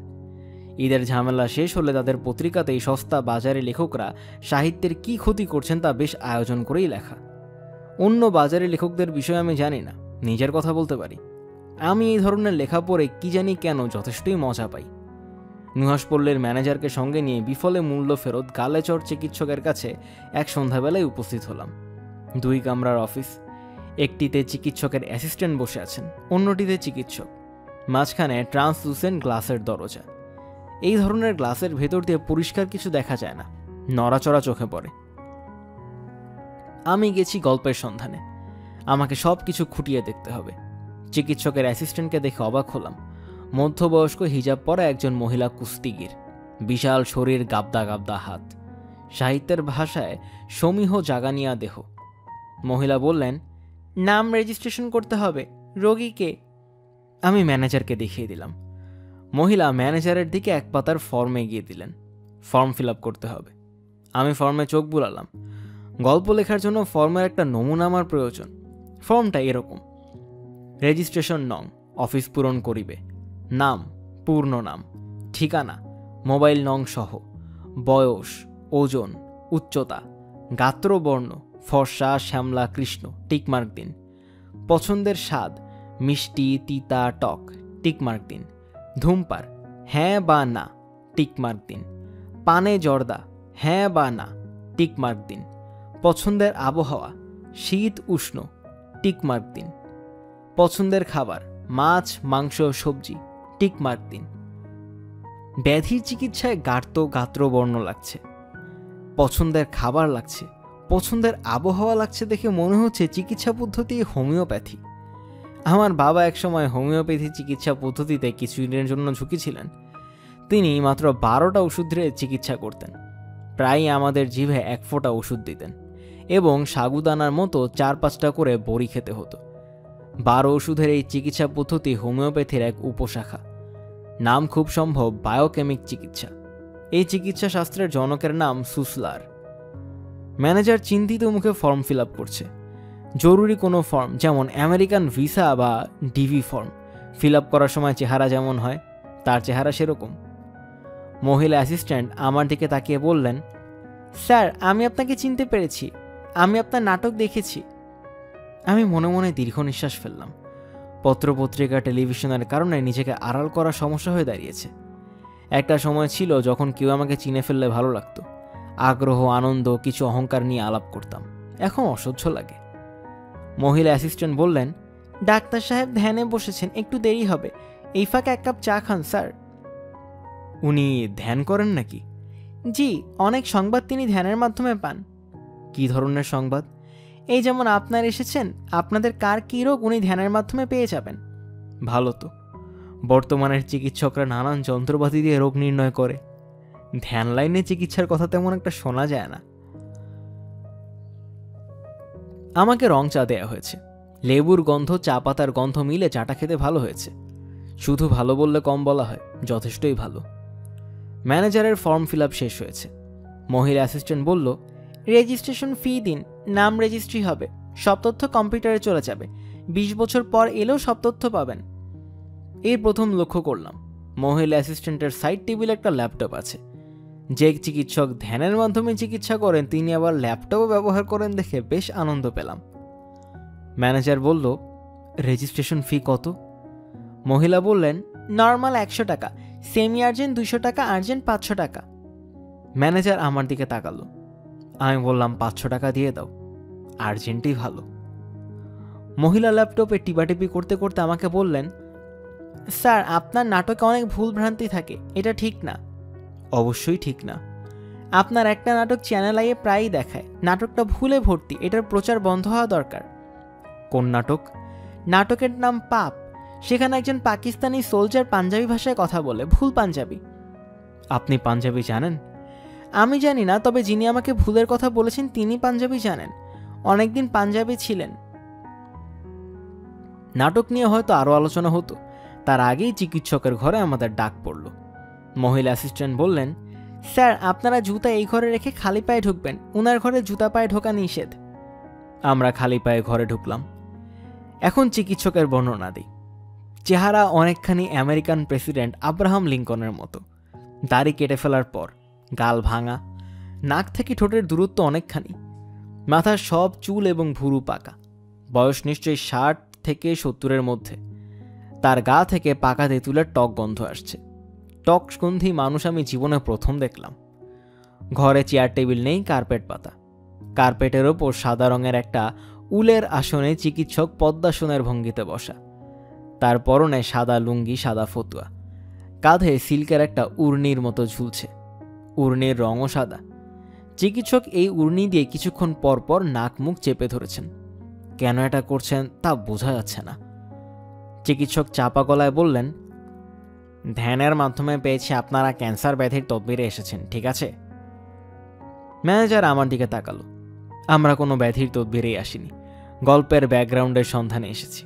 যাই হোক, আমি বললাম, জি জনাব, আপনার অনুমান সঠিক। চিকিৎসক নাক মুখ থেকে সাদা উর্নি নামিয়ে আমার দিকে তাকিয়ে বললেন, আমি আপনাদের চিনেছি, আপনার নাম মোহাম্মদ হুমায়ুন কবির, ঠিক হয়েছে? পুরোপুরি ঠিক বলা চলে না, আমার নামের আগে মোহাম্মদ নেই, শেষেও কবির নেই। তারপরও ঝামেলা এড়ানোর জন্য বললাম, জি, এইবারও আপনার অনুমান সঠিক। চিকিৎসক বললেন, আপনি নাটককে লেখেন, নাটকে অনেক ভুল ভ্রান্তি থাকে, আমি অবশ্য দেখি না, আমার মেয়ে আমাকে বলেছে। মেয়ের সঙ্গে আপনার দেখা হয়েছে, সেই আমার অ্যাসিস্ট্যান্ট। আমি বললাম, আরে ভালো তো। চিকিৎসক বললেন, চিকিৎসা শুরু করার আগে ক্যান্সার ব্যাধি বিষয়ে জানা দরকার। আপনারা কি জানেন? কিছুটা জানি। সাধারণ জীবকোষ যখন মিউটেট করে তখনই ব্যাধির শুরু হয়। আপনি যা জানেন তা হলো জাহেরি জানা। এই জ্ঞানে কিছু সত্য আছে, তবে মূল সত্য নেই। মূল সত্য আছে বাতেনি জ্ঞানে। বাতেনি হলো অপ্রকাশ্য। বাতেনি জ্ঞান অপ্রকাশ্য জ্ঞান, বুঝলেন? আমি এবং ম্যানেজার দুজনেই হ্যাঁ সূচক মাথা নাড়লাম। চিকিৎসক উর্নি দিয়ে নাক ঘষতে ঘষতে বললেন, বাতেনি জ্ঞান বলে ক্যান্সার ব্যাধির সৃষ্টিকর্তা হলো খারাপ ধরনের কিছু জিন। এরা জিন সমাজেও অভিশপ্ত বলে মানুষের শরীরের ভেতর লুকিয়ে থাকে। কেউ লিভারে বসে থাকে, কেউ ফুসফুসে বসে থাকে। আমাদের সবার শরীরে এরকম একাধিক জিন বাস করে। ম্যানেজার আতকে উঠে বলল, বলেন কি হুজুর? আমাকে হুজুর বলবেন না, আমি হুজুর না। আমার গাল ভর্তি দাড়ি নেই, মাথায় পাগড়িও নেই, আমি চিকিৎসক। সরি হবার কিছু নেই, অনেকেই এই ভুল করে। যা হোক, যে কথা বলছিলাম, দুষ্ট এই জিন শরীরের অঙ্গ প্রত্যঙ্গে বসে থাকলেও আমাদের কোনো ক্ষতি হয় না। যখন এইসব পুরুষ জিনের সঙ্গে মেয়ে জিন শরীরে ঢুকে তখনই সমস্যা। কিরকম সমস্যা? মনে করেন একটা দুষ্ট জিন আপনার ফুসফুসে বাস করে, একা একা থাকে। হঠাৎ সেখানে একটা মেয়ে জিন এসে গেল। তখন তারা ঘর বানিয়ে সংসার পাতে। জাহেরি জ্ঞানে এই ঘরকেই বলে টিউমার। পুরুষ এবং নারী জিন একসময় সন্তান সৃষ্টি করতে পারে। সন্তানরা হয় অনেক, ঘরে তাদের জায়গা হয় না। তারা সারা শরীরে ছড়িয়ে পড়ে, আলাদা বাসা বানায়।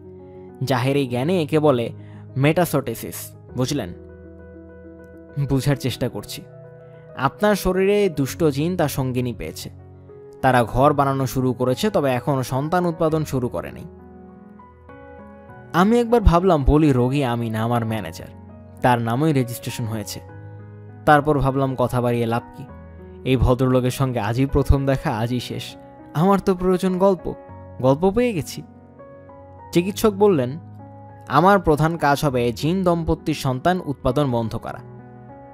জিনের ফ্যামিলি প্ল্যানিং করাবেন? আমি লেখক মানুষ বলেই বাতেনি কিছু কথা আপনাকে বললাম। এই নিয়ে ঠাট্টা তামাশা করবেন না। আপনি আগামী সোমবার থেকে রোজ সন্ধ্যায় আসবেন, চিকিৎসা শুরু হবে। মেয়ে জিনটাকে তাড়ালেই হবে। আমি বললাম, আপনার অশেষ মেহেরবানি। গল্প কি এখানে শেষ হয়? শেষ হয় না, কিছু বাকি থাকে। সেই বাকিটা কি তা ধরতে পারছি, কিন্তু লেখায় আনতে পারছি না বলে ইচ্ছংখায় কোনো পত্রিকাতে এই গল্প ছাপা হলো না। ঈদের লেখালেখির ক্লান্তি দূর করতে বেড়াতে গেলাম সিঙ্গাপুর। মাউন্ট এলিজাবেথ হসপিটালে হার্টের রুটিন চেক আপ করতে গিয়ে ধরা পড়ল ক্যান্সার। সেই ক্যান্সারও নাকি থেমে নেই, ছড়িয়ে পড়েছে শরীরে।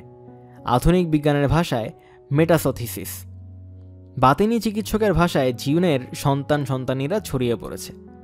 আমি আধুনিক মানুষ। ক্যান্সারের চিকিৎসার জন্য পৃথিবীর সেরা আমেরিকার ক্যান্সার গবেষণা কেন্দ্র মেমোরিয়াল স্নোর ক্যাটারিংয়ে নাম লেখালাম।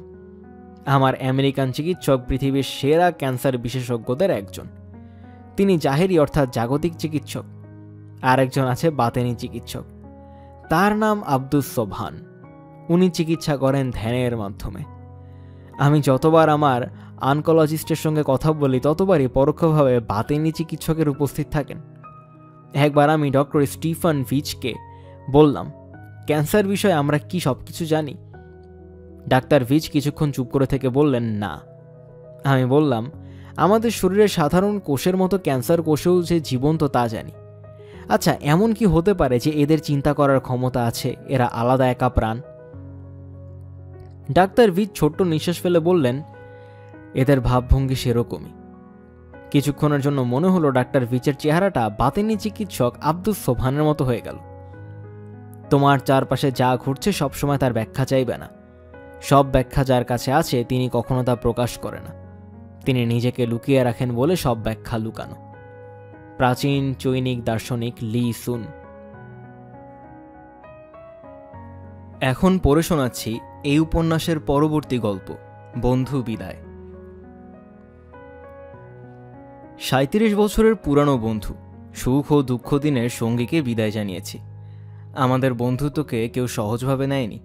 পারিবারিকভাবে তাকে কুৎসিত অপমান করা হয়েছে। তারপরও বন্ধু আমাকে ছেড়ে যায়নি। আমেরিকায় এসে তার সঙ্গে সম্পর্ক ছেদ করতে হলো। হায় রে আমেরিকা! বুদ্ধিমান পাঠক নিশ্চয়ই ধরে ফেলেছেন আমি সিগারেট বন্ধুর কথা বলছি। ৩৭ বছরের সম্পর্ক এক কথায় কিভাবে বাতিল হলো তা বলার আগে জীবনের প্রথম সিগারেট টানার গল্পটা করা যেতে পারে। চিটাগং কলেজিয়েট স্কুলে ক্লাস 6-এ পড়ি। আমাদের বাসা স্কুলের পাশেই, নালাপাড়ায়। একদিন স্কুলে যাওয়ার সময় লক্ষ্য করলাম বাবা তার সিগারেটের প্যাকেট ভুলে ফেলে গেছেন। প্যাকেটে 3টা সিগারেট। আমি এদিক ওদিক তাকিয়ে প্যাকেটটি প্যান্টের পকেটে ভরে ফেললাম। রান্নাঘর থেকে দেশলাই নিলাম। স্কুলে গেলাম উত্তেজিত অবস্থায়। ভয়ঙ্কর কোনো নিষিদ্ধ কাজ করার আনন্দে তখন শরীর কাঁপছে। আমি সিগারেট ধরালাম স্কুলের বাথরুমে। সেটা কখন, ক্লাস চলার সময় নাকি টিফিন পিরিয়ডে তা মনে করতে পারছি না। সস্তায় স্টার সিগারেটের কঠিন ধোঁয়ায় বাল্কের কচি ফুসফুস আক্রান্ত হলো। এর চেয়ে দামি সিগারেট কেনার সামর্থ্য তখন বাবার ছিল না।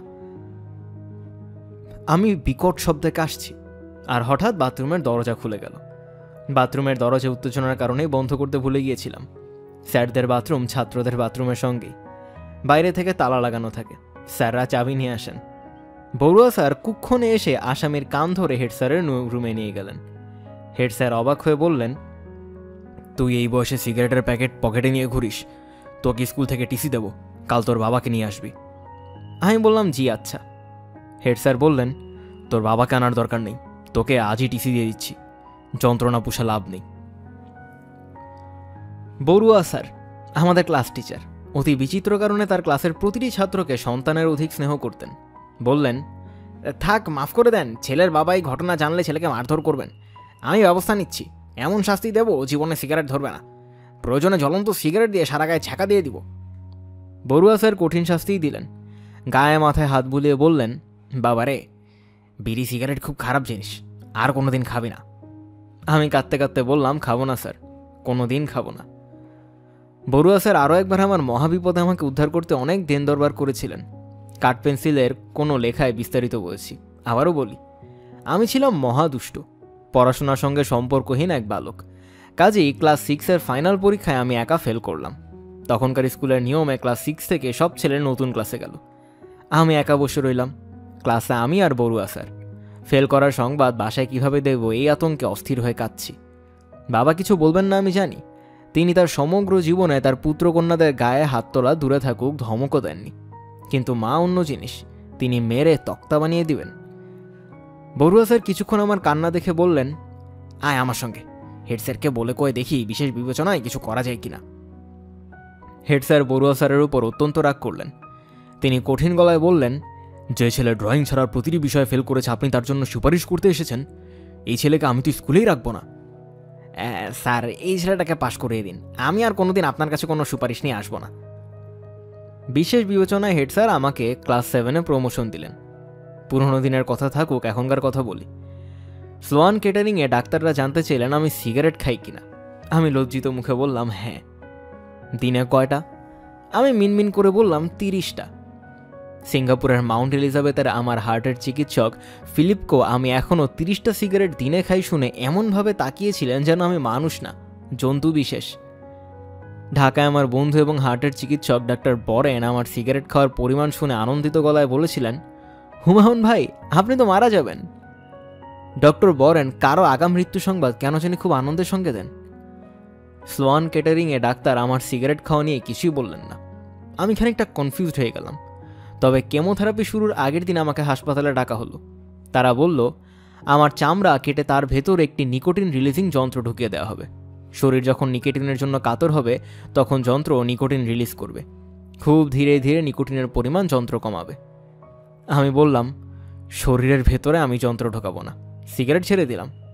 তারা বললেন, যে দিনে 30টা সিগারেট খায় সে সিগারেট ছাড়তে পারবে না। আমি বললাম, পারবো, এবং আশ্চর্যের ব্যাপার, পেরেছি। আমাদের বাড়ির সামনে একটি ডেইলি গ্রোসারি শপ আছে, সেখানে চা কফি পাওয়া যায়।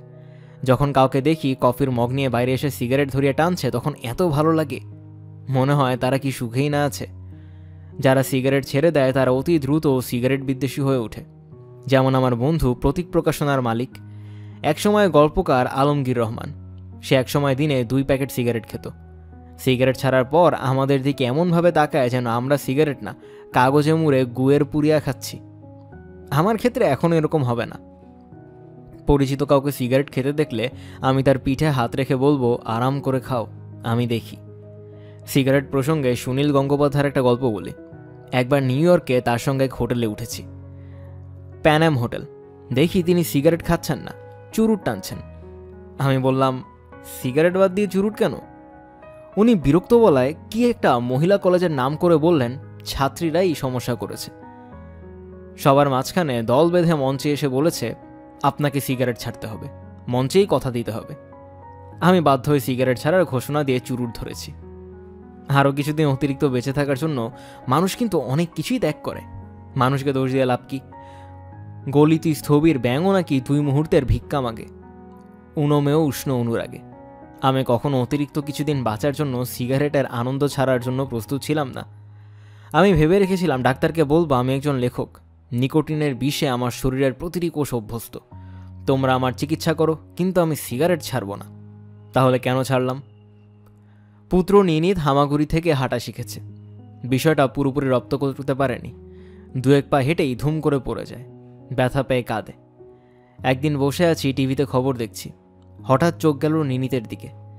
সে হামাগুড়ি পজিশন থেকে উঠে দাঁড়িয়েছে, হেঁটে হেঁটে এগিয়ে আসছে আমার দিকে। তার ছোট্ট শরীর টলমল করছে, যে কোনো সময় পড়ে যাবে এমন অবস্থা। আমি ডান হাত তার দিকে বাড়িয়ে দিতেই সে হাঁটা বাদ দিয়ে দৌড়ে হাতের ওপর ঝাঁপিয়ে পড়ে বিশ্বজয়ের ভঙ্গিতে হাসল। তখনই মনে হলো এই ছেলেটির সঙ্গে আরও কিছুদিন আমার থাকা উচিত। সিগারেট ছাড়ার সিদ্ধান্ত সেই মুহূর্তেই নিয়ে নিলাম। পাদটিকা। আমেরিকার মহান লেখক মার্ক টোয়েন বলেছেন, অনেকেই বলে সিগারেট ছাড়া কঠিন ব্যাপার। আমি তাদের কথা শুনেই অবাক হই। সিগারেট ছাড়া কঠিন কিছুই না। আমি 157 বার সিগারেট ছেড়েছি।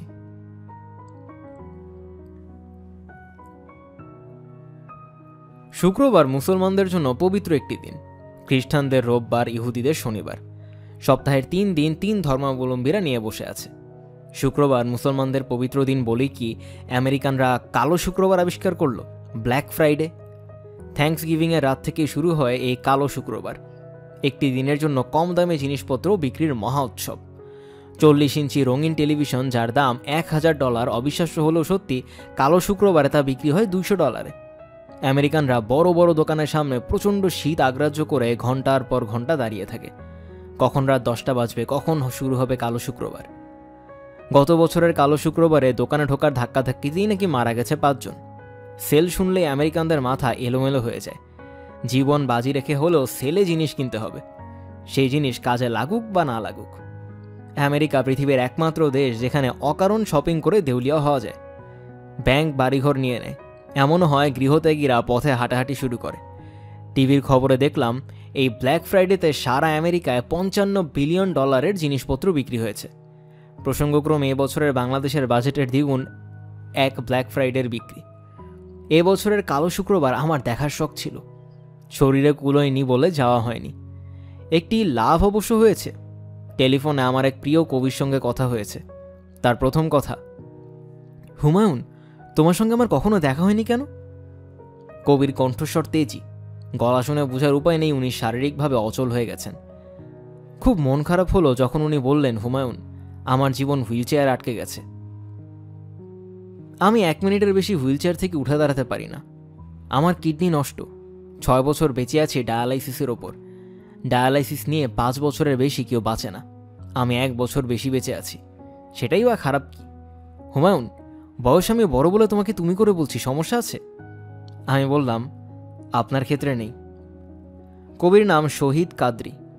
রাষ্ট্র বললেই মনে পড়ে স্বাধীনতা দিবসের সাজোয়া বাহিনী। রাষ্ট্র বললেই মনে পড়ে রেসকোর্সের কাঁটাতার, কারফিউ 144 ধারা। রাষ্ট্র বললেই মনে পড়ে ধাবমান খাকি, জিপের পেছনে মন্ত্রীর কালো গাড়ি, কাঠগড়া করাদের সারি সারি ক্ষোভ, কাতারে কাতারে রাজবন্দি। রাষ্ট্র মানেই লেফট রাইট লেফট, শহীদ কাদরী। আমি কবিকে বললাম, আপনার সঙ্গে আমার কখনো দেখা হয়নি, কিন্তু আপনার অনেক গল্প আমি জানি। কবি বললেন, কি গল্প জানো? আমি বললাম, আপনি একদিন দুর্বল এক কবির বাড়িতে নিমন্ত্রণ খেতে গিয়েছিলেন। দুর্বল কবির বিশাল বাড়ি দেখে বিস্মিত হয়ে হিন্দিতে বললেন, ইতনা ছোটা কবি কা ইতনা বড়া মোকাম। কবি হো হো করে হেসে ফেলে বললেন, হুমায়ুন, একদিনের কথা বলি, আমি শামসুর রহমানকে নিয়ে বের হয়েছি। কারো পকেটেই টাকা পয়সা নেই। রাস্তার পাশের দোকান থেকে 2 কাপ চা কিনে চুমুক দিচ্ছি। হঠাৎ দেখি কালো মরিস মাইনর গাড়িতে করে বিখ্যাত লোকসঙ্গীত শিল্পী যাচ্ছেন। শামসুর রহমান বলেছিলেন, দেখো, আমরা 2 প্রধান কবি রাস্তায় রাস্তায় হাঁটছি, রিক্সায় ওঠার সামর্থ্যও নেই, আর একজন ফোক সিঙ্গার গাড়িতে চড়ে ঘুরছে, কোনো মানে হয়? আসাদুজ্জামান নূর এই কবির সঙ্গে চাকরি করতেন, মনে হয় সোভিয়েত দূতাবাসের তথ্যকেন্দ্রে চাকরি। শহীদ কাদরী ছিলেন নূরের বস। নূরের কাছে শুনেছি একদিন কবি অফিসে এসে ফাইলপত্র ছুঁড়ে ফেলে বললেন, হিন্দি চুলার চাকরি শহীদ কাদরি করে না। বলি যে বের হয়ে গেলেন, আর কোনোদিন অফিসে ফিরলেন না। এই মুহূর্তে দেশের একজন প্রধান কবি পড়ে আছেন নিউ ইয়র্কের জামাইকায়। কোনো মানে হয়? তিনি কি তার দেশের অপূর্ব যোচনা দেখবেন না? তার গায়ে কি বর্ষার প্রথম জলধারা পড়বে না? তিনি কি আর কোনোদিনও হাতে নেবেন না বাংলাদেশের বাদল দিনের প্রথম কদম ফুল? ভয় নেই, আমি এমন ব্যবস্থা করব যাতে সেনাবাহিনী গোলাপের গুচ্ছ কাঁধে নিয়ে মার্চ পাস্ট করে চলে যাবে এবং স্যালুট করবে তোমাকে প্রিয়তমা। ভয় নেই, আমি এমন ব্যবস্থা করব কত বাংকার ডিঙিয়ে কাটাতার ব্যারিকেড পার হয়ে অনেক রণাঙ্গনের স্মৃতি নিয়ে আর্মিদের কারগুলি এসে দাঁড়াবে ভায়োলিন বোঝাই করে কেবল তোমার দোরগড়ায় প্রিয়তমা। তোমাকে অভিবাদন প্রিয়তমা। শহীদ কাদরি। কবি, আপনাকে ধন্যবাদ, অনেক ধন্যবাদ। পাদটিকা। হুমায়ুন, আমি নাস্তিক মানুষ, কিন্তু জীবনের শেষ প্রান্তে এসে প্রার্থনায় বিশ্বাস করা শুরু করেছি। আপনি নিশ্চয়ই জানেন আমেরিকার সব হাসপাতালের রোগীদের জন্য প্রার্থনার ব্যবস্থা আছে। স্ট্যাটিস্টিক্সে দেখা গেছে যাদের জন্য প্রার্থনা করা হয় তারা নাকি দ্রুত আরোগ্য লাভ করে। আমি আমার স্ত্রীকে আপনার জন্য প্রার্থনা করতে বলেছি। Shaheed Quadri. Black Friday 2011, Jamaica, New York. পুনশ্চ দুর্বল কবি এবং ফোক সিঙ্গারের নাম আমার লেখায় ছিল। শহীদ কাদরির অনুরোধে দুটি নাম বাদ রাখলাম। পাঠকদের কাছে ধাঁধা, নাম দুটি কি? পড়ে শোনাচ্ছি এই উপন্যাসের পরবর্তী গল্প, সাদা গাড়ি। আমি যাদের পছন্দ করি না তাদের সঙ্গে আমার ঘুরে ফিরে দেখা হয়।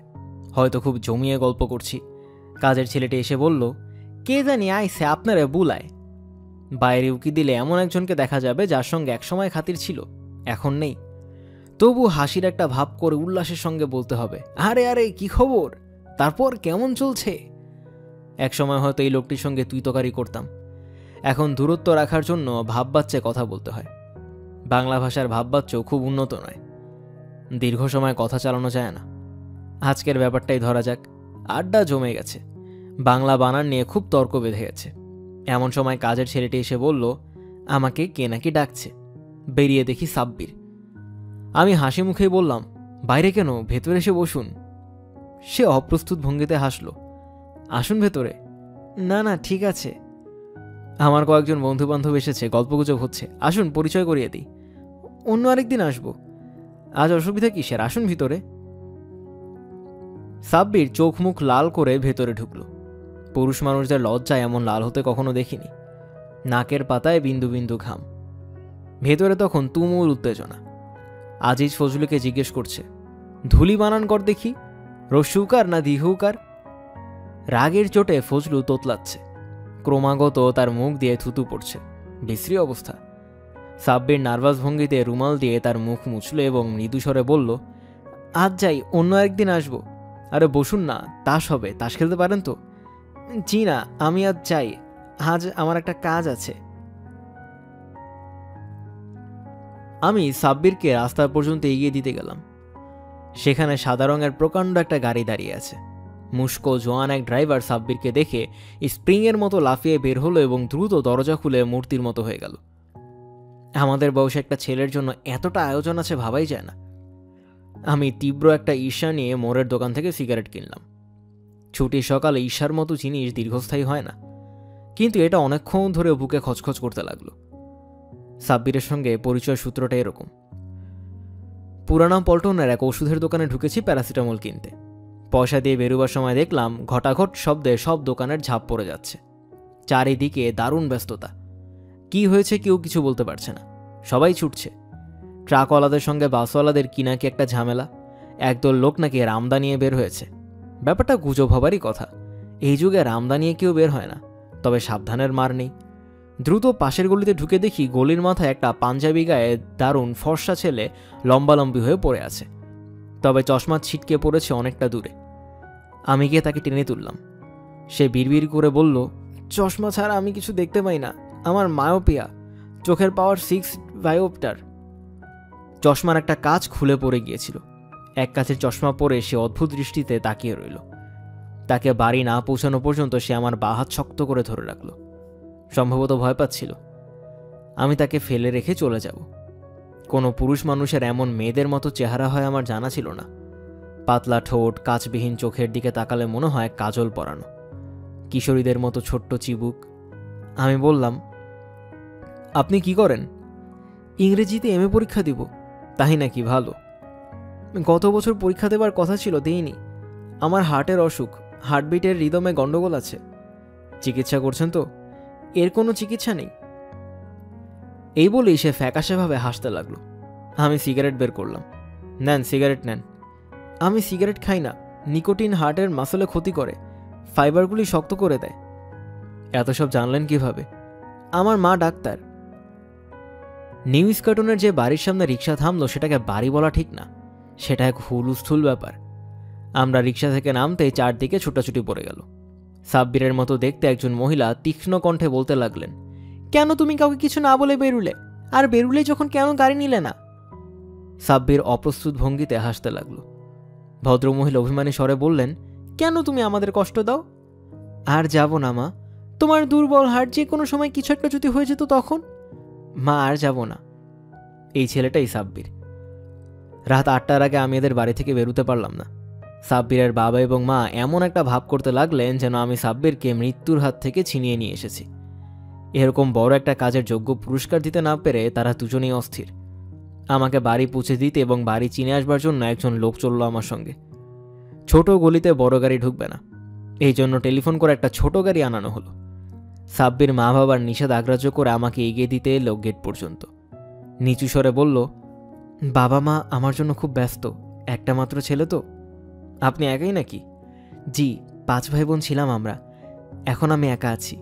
বাকিরা কোথায়? সবাই মারা গেছে। আমাদের ফ্যামিলিতে কেউ বেশি দিন বাঁচে না। আমার এক চাচা ছিলেন, তারও 4 ছেলে মেয়ে ছিল, সবই 30 হবার আগেই মারা গেছে। বলেন কি? জি, আমিও বাঁচব না। এইসব কি বলছেন? সত্যি কথাই বলছি। দেখেন না, হার্টের অসুখ হয়ে গেল। আমার বন্ধুবান্ধবরা সব আমার মতো। পাশ করবার পর সবাই কিছু একটাতে ঢুকে পড়েছে। ব্যাংক, ট্রাভেল এজেন্সি, নাইট কলেজের পার্ট টাইম টিচার। একমাত্র আজিজ কোথাও কিছু না পেয়ে লতে ভর্তি হয়েছে। ছুটি ছাটার দিনে তাস টাস খেলি। মাঝে মধ্যে পরিমলদের মামার বাড়িতে ভিসিআর দেখি, এবং প্রায় সব দিনই আড্ডাটা শেষ হয় একটা ঝগড়ার মধ্যে। কোনো কোনো সময় হাতাহাতির পর্যায়ে চলে যায়, তাতে অসুবিধা হয় না কিছু। আবার যখন দেখা হয় পুরনো কথা আর মনে থাকে না। বিয়ে করার আগ পর্যন্ত এই সময়টা বেশ ভালো। চায়ের দোকানে বসে বিশ্বাস চায়ে চুমুক দেওয়া মাত্র মনে হয় জীবনটা বড়ই সুখের। ফজলুদের ভাড়াটেদের ছোট মেয়ের হৃদয়হীনতা আমাদের ফজলুর চেয়েও বেশি আহত করে। এরকম সুখের সময় উপদ্রবের মতো মাঝে মধ্যে উপস্থিত হয় সাব্বির। তাদের গাড়ির মুস্কো ড্রাইভার চেয়ারের চায়ের দোকান থেকে আমাকে ডেকে নিয়ে যায়। সাব্বির লজ্জায় লাল হয়ে বলে, চা খাচ্ছিলেন সবাই মিলে? হ্যাঁ, আড্ডা দিচ্ছি, আসুন না।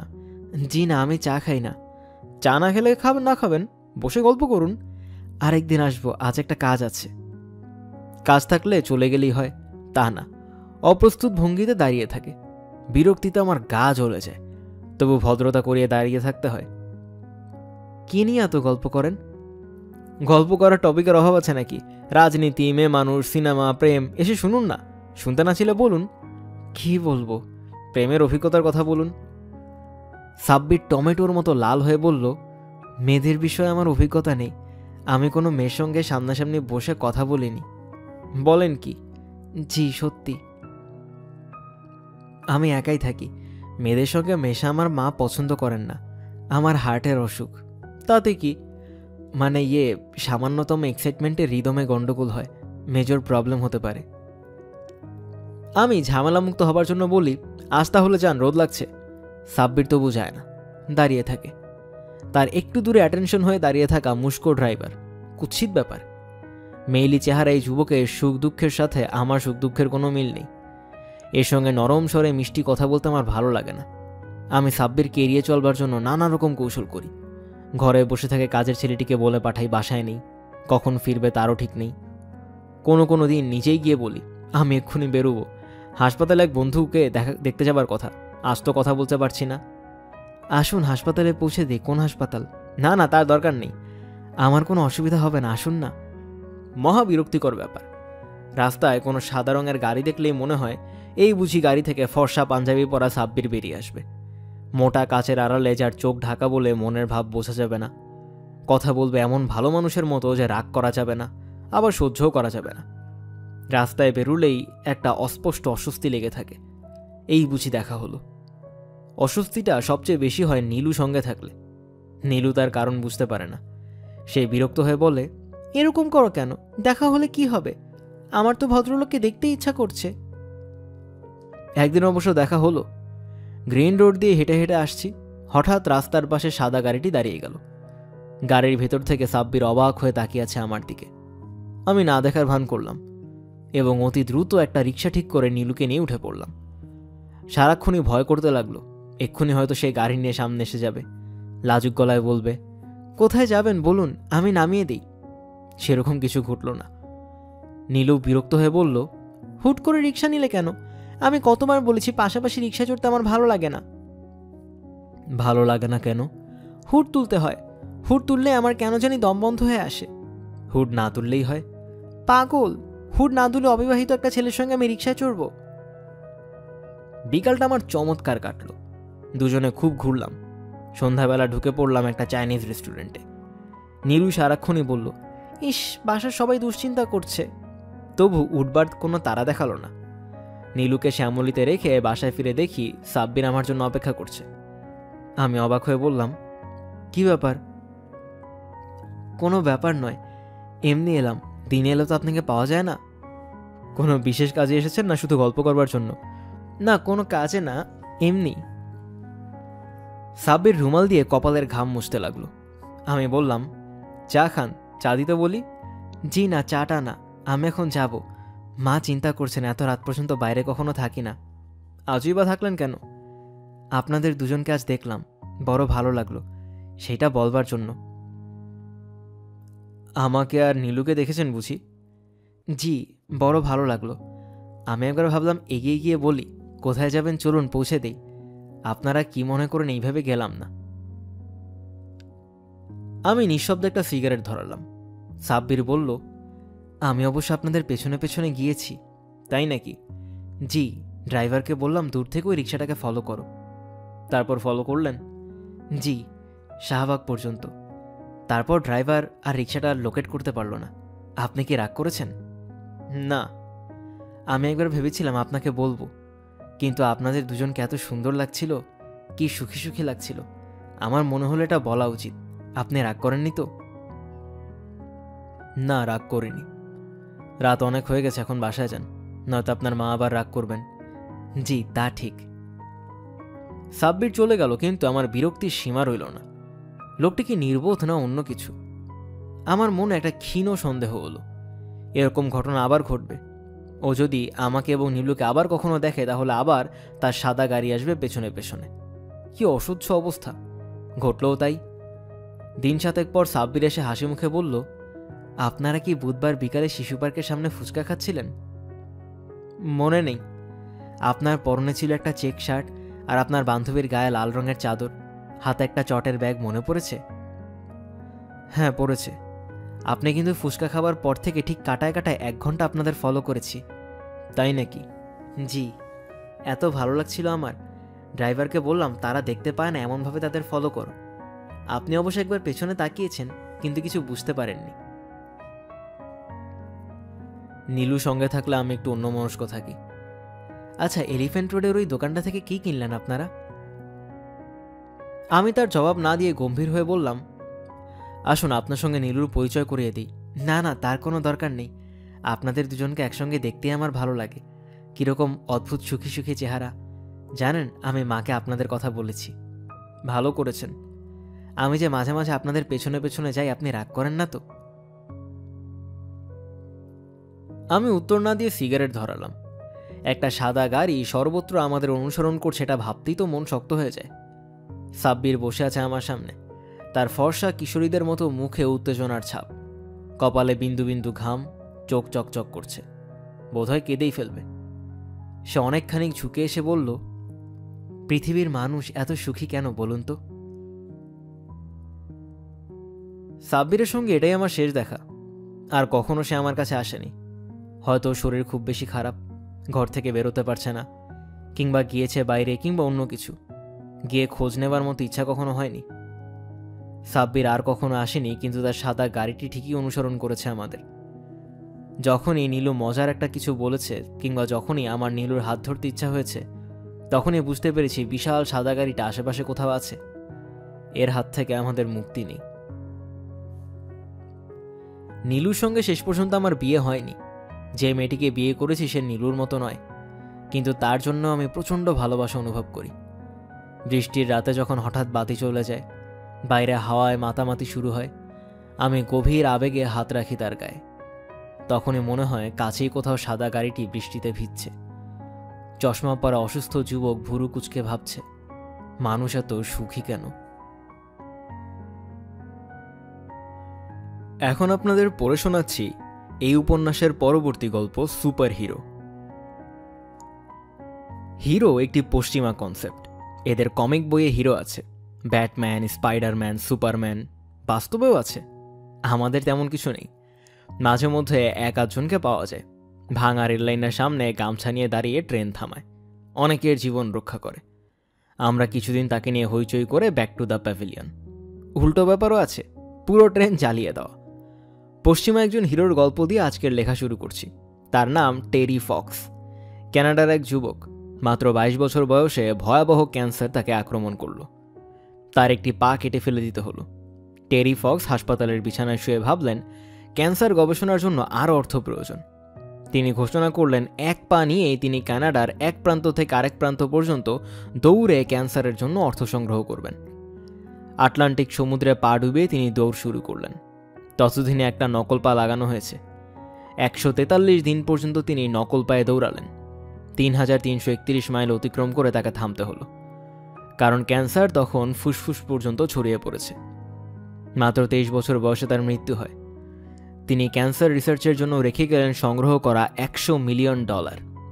এখন সংগ্রহ 500 মিলিয়ন ছেড়ে গেছে। অবিশ্বাস্য হলেও সত্য, আমেরিকার প্রধান হাসপাতালে বাংলাদেশের ডাক্তার সন্তানরা প্রবল প্রতাপে রাজত্ব করে যাচ্ছেন। পৃথিবীর সেরা অনকোলজিস্টের অনেকেই বাংলাদেশি। একজন অনকোলজিস্ট রবীন্দ্রনাথ বসু ওভারিয়ান ক্যান্সারে যুগান্তকারী আবিষ্কার করেছেন। এরা সবাই বাংলাদেশের ক্যান্সার ইনস্টিটিউটের জন্য যে করণীয় তা করার প্রতিশ্রুতি দিয়েছেন। অনলাইনে দেখলাম 250 জন নিজেদের ভিক্ষুক ঘোষণা দিয়েছেন। তারা অর্থ সংগ্রহের জন্য ভিক্ষার থালা নিয়ে পথে বের হবেন। আর হিমুর দল তো হলুদ পাঞ্জাবি পরে তৈরি হয়েই আছে। তারা নাচুনি বুড়ি, ঢোলের বাদ্যের অপেক্ষা। কনফুসিয়াসের বিখ্যাত বাণী সবাইকে মনে করিয়ে দিই, আ journey of 1000 Miles begins with a single step. আমরা কিন্তু প্রথম স্টেপ নিয়ে নিয়েছি। আল্লাহ পাক বলেছেন তোমরা বেহেশতে প্রবেশ করবে হিংসামুক্ত অবস্থায়। আমাদের ক্যান্সার হাসপাতালে একই অবস্থা, তবে হিংসা না, সবাইকে প্রবেশ করতে হবে রাজনীতিমুক্ত অবস্থায়। ডাক্তাররা আওয়ামী লীগ বিএনপি করবেন, ইলেকশন হবে, মারামারি হবে, তা কখনো না। পৃথিবীর কোথাও আমি ছাত্রদের এবং শিক্ষকদের রাজনৈতিক দল করতে দেখিনি। এই অর্থহীন মূর্খামি বাংলাদেশের নিজস্ব ব্যাপার। এই মূর্খদের মধ্যে আমিও ছিলাম। ডক্টর আহমদ শরীফ এবং অধ্যাপক সিরাজুল ইসলাম চৌধুরী অতি শ্রদ্ধেয় দুজন। তাদের সঙ্গে যুক্ত হয়ে সাদা দল ইলেকশন করেছি। এখন নিজেকে ক্ষুদ্র মনে হয়, মূর্খ মনে হয়। আমাদের ক্যান্সার ইনস্টিটিউটে মূর্খদের প্রবেশাধিকার নেই। বিশ্বমানের গবেষণা শুরুতেই আমাদের ইনস্টিটিউটের পক্ষে সম্ভব হবে বলে আমার মনে হচ্ছে না। তবে সারা বিশ্বের ক্যান্সারের ওপর গবেষণার ফলাফল তারা ব্যবহার করতে পারবেন। বিদেশি ডাক্তারদের প্রতি আমাদের এক ধরনের মোহ আছে। মোহভঙ্গের সময় এসেছে। বাংলাদেশের সেরা অনকোলজিস্টরা ইনস্টিটিউট চালাবেন। একটি আমেরিকান হাসপাতালে সর্বাধুনিক যেসব যন্ত্রপাতি থাকবে তার সবই থাকবে আমাদের ইনস্টিটিউটে। যন্ত্রপাতি দেখাশোনা এবং পরিচালনার জন্য দক্ষ শক্তিশালী টিম থাকবে। বর্তমান চিকিৎসা অতিমাত্রায় যন্ত্র নির্ভর। দামি যন্ত্রপাতি কেনার বাংলাদেশি স্টাইলে আমরা যাব না, কোনো টেন্ডার না। ইনস্টিটিউট ঠিক করবে তার কি যন্ত্র দরকার, তারা সরাসরি কিনবে। বাংলাদেশি স্টাইল হলো প্রথমে টেন্ডার ডাকা হবে, ক্ষমতাসীন দল এবং তাদের পোষা ছাত্রদল ঝাঁপিয়ে পড়বে, টেন্ডার হয়ে যাবে। এখন বিদেশ ভ্রমণের পালা। নানান টিম আলাদা আলাদাভাবে যন্ত্র কেনা এবং তার প্রয়োগ জানতে বিদেশ ভ্রমণ করবে। সবশেষে যাবেন মন্ত্রী মহোদয়, স্ত্রী এবং শ্যালিকা সহ। যন্ত্র কেনার পর সবার আগ্রহ শেষ হয়ে যাবে। চট্টগ্রাম বন্দরে যন্ত্র পড়ে থাকবে দিনের পর দিন। কেউ ছুটিয়েও নেওয়ার ব্যবস্থা করবে না। ছুটানোর দায়িত্ব কার, এই নিয়ে জটিলতা। যন্ত্র ছোটানোতে আর মাল করি পাওয়ার সম্ভাবনা নেই। একসময় যন্ত্র ছাড় করা হবে। যন্ত্র বসাতে লাগবে প্রায় 1 বছর। ততদিনে যন্ত্র বেঁকে বসেছে। এটা একটা সুসংবাদ, কারণ যন্ত্র কেন কাজ করছে না এটা জানার জন্য বেশ কিছু দল আবার বিদেশ সফর করবে। স্ত্রী শালিকা সহ মন্ত্রী মহোদয় আবারও যাবেন। পাদটিকা। বাংলাদেশের একজন রোগী উন্নত চিকিৎসার জন্য আমেরিকায় এসেছেন। নিউ ইয়র্কের বেলভিউ হাসপাতালে ভর্তি হয়েছেন। তিনি সেরা ডাক্তারকে দিয়ে চিকিৎসা করাবেন। তার রোগের বিশেষজ্ঞ চিকিৎসক এবং বিভাগীয় প্রধান রোগী দেখতে এসে বললেন, আপনার কি কি সমস্যা আমাকে বলবেন? রোগী চোখ কপালে তুলে বললেন, আপনি বাংলাদেশি নাকি? হ্যাঁ, আমার বাড়ি চিটাগং। রোগী থমথমে গলায় বললেন, এত টাকা খরচ করে আমেরিকা এসে আমি বাংলাদেশি ডাক্তারের চিকিৎসা নিব না, আমেরিকান ডাক্তার লাগবে, বাংলাদেশি দিয়ে চলবে না। একটা ব্যাপার আমাদের মনে রাখতে হবে, আমরা যখন লালন্দা বিশ্ববিদ্যালয় বানিয়েছি তখন পশ্চিমারা বাদরের চেয়ে সামান্য ওপরে অবস্থান করছিল। জ্ঞান বিজ্ঞানের শুরুটা আমরা করেছি। চৈনিক ও আরবদের অবস্থান আমাদের নিচে। 5000 বছর আগে আমাদের সার্জনরা প্লাস্টিক সার্জারি করতেন। কর্কট রোগ, ক্যান্সার সম্পর্কে 5000 বছর আগের ভারতীয় চিকিৎসকেরা নিদান দিয়ে গেছেন। শূন্য এবং অসীম এই দুই সংখ্যা আমাদের আবিষ্কার। আমাদের সবার উচিত শৈশবের একটি কবিতা নতুন করে পড়া, আমরা যদি না জাগি মা কেমনে সকাল হবে।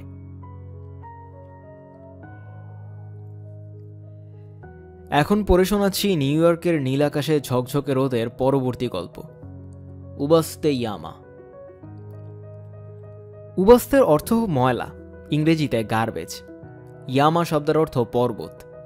জাপানে এই শব্দটির অর্থ যে পর্বতে ময়লা ফেলা হয়। প্রাচীন জাপানের দরিদ্র জনগোষ্ঠীর বৃদ্ধ পিতামাতাকে লালন পালন করার সামর্থ্য ছিল না। একটা পর্যায়ে তারা পিঠে করে বাবা মাকে নিয়ে পর্বতের খাদে ফেলে দিয়ে আসত। সবার কাছে এটাই ছিল স্বাভাবিক। পিঠে চড়া বৃদ্ধ পিতামাতার হাতে গাছের একটা ছোট্ট ডাল থাকত।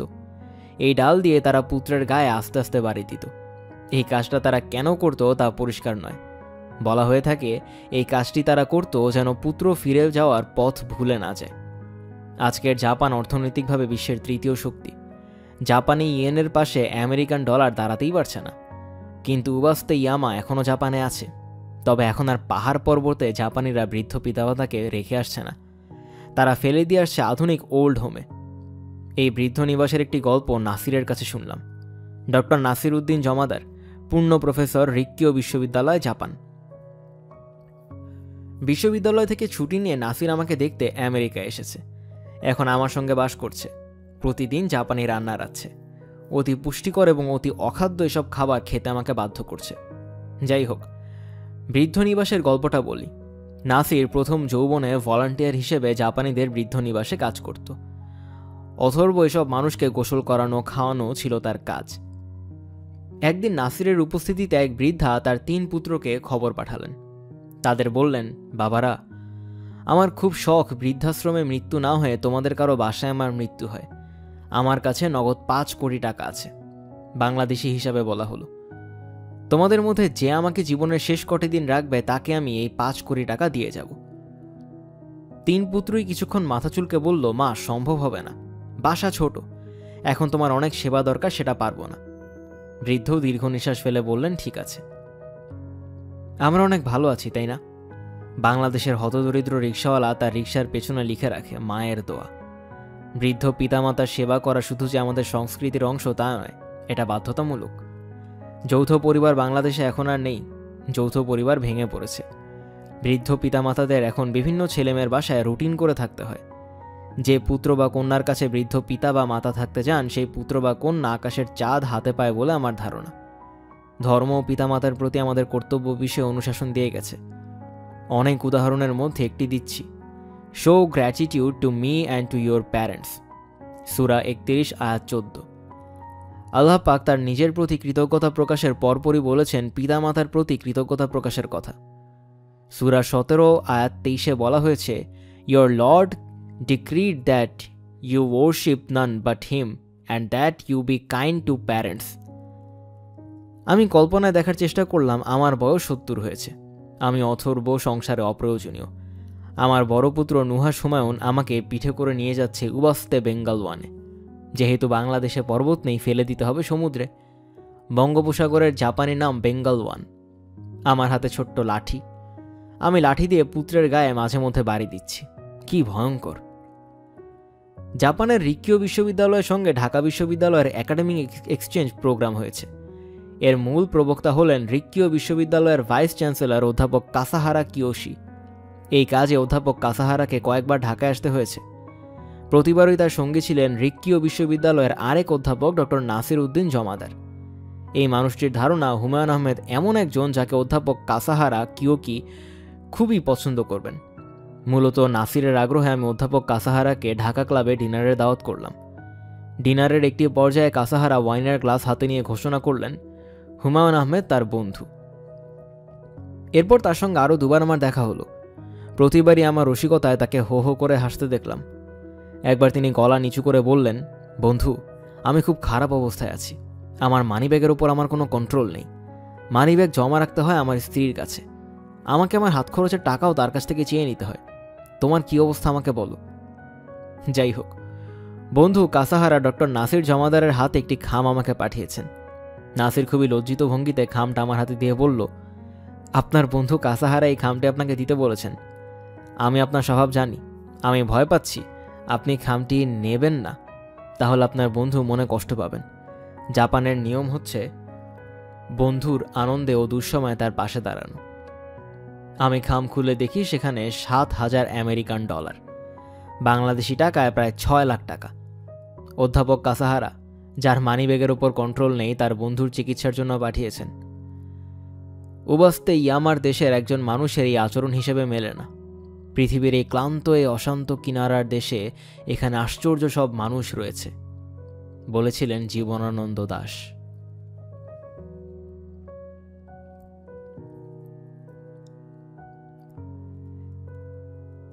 এখন পড়ে শোনাচ্ছি নিউ ইয়র্কের নীল আকাশে ঝকঝকে রোদের পরবর্তী গল্প, বালিশ। আমার জন্ম জেলা নেত্রকোনায়। বালিশ নামের এক ধরনের মিষ্টি পাওয়া যায়, আকৃতি বালিশের মতোই। এক বালিশ 7-8 জনে মিলে খেতে হয়। নেত্রকোনা শহরের এক মিষ্টির দোকানে বসে আছি। ময়রা থালায় করে বালিশ এনে আমার সামনে রাখলো। বিনীত ভঙ্গিতে বলল, একটু চুমুক দেন স্যার। আমি বললাম, যে মিষ্টির নাম বালিশ সেই মিষ্টি আমি খাই না। আমি লেখক মানুষ, আমার মধ্যে রুচিবোধ আছে। ময়রা আমাকে অবাক করে দিয়ে বলল, স্যার আপনি একটা নাম দিয়ে দেন। আমার দোকানের পর থেকে আমি আর বালিশ মিষ্টি এই নামে ডাকবো। পুত্রকন্যার নাম রাখার জন্য, ব্যবসা প্রতিষ্ঠানের নাম রাখার জন্য কেউ কেউ আমার কাছে আসে। এই প্রথম মিষ্টির নাম। আমি মাথা ঘামাচ্ছি সুন্দর কোনো নাম যদি পাওয়া যায়। ভারতবর্ষের ভাইসরয়ের স্ত্রী লেডি কেনিংয়ের সম্মানে একটি মিষ্টি বানানো হয়েছিল, নাম লেডি কেনি। লেডি কেনিং চলে গেছেন, কিন্তু লেডি কেনি মহেরার দোকানে রয়ে গেছে। আমি অনেক চিন্তাভাবনা করে বললাম, মিষ্টির নাম রাখুন বালক পছন্দ। বালকেরা মিষ্টির সাইজ দেখে খুশি হয়ে বলে এই নাম। ময়রা বলল, স্যার নাম রাখলাম, এরপর কেউ আমার দোকানে বালিশ পাবে না, পাবে বালক পছন্দ। নেত্রকোনায় অনেকদিন যাই না, আসলে এই নাম রাখা হয়েছে কিনা তা জানি না। মনে হয় না। রাজনৈতিক নাম বদলানো সহজ, স্থায়ী নাম বদলানো কঠিন ব্যাপার। কোনো মিষ্টির নাম যদি থাকতো বঙ্গবন্ধু পছন্দ, তাহলে ক্ষমতা বদলের পর পর তার নাম হতো জিয়া পছন্দ। এটা নিয়ে আমরা মাথা ঘামাতাম না, কারণ এটাই স্বাভাবিক। হঠাৎ বালিশ নিয়ে এত কথা বলছি কেন? কারণ আছে। গত 3 দিনে একটা অদ্ভুত ঘটনা ঘটেছে।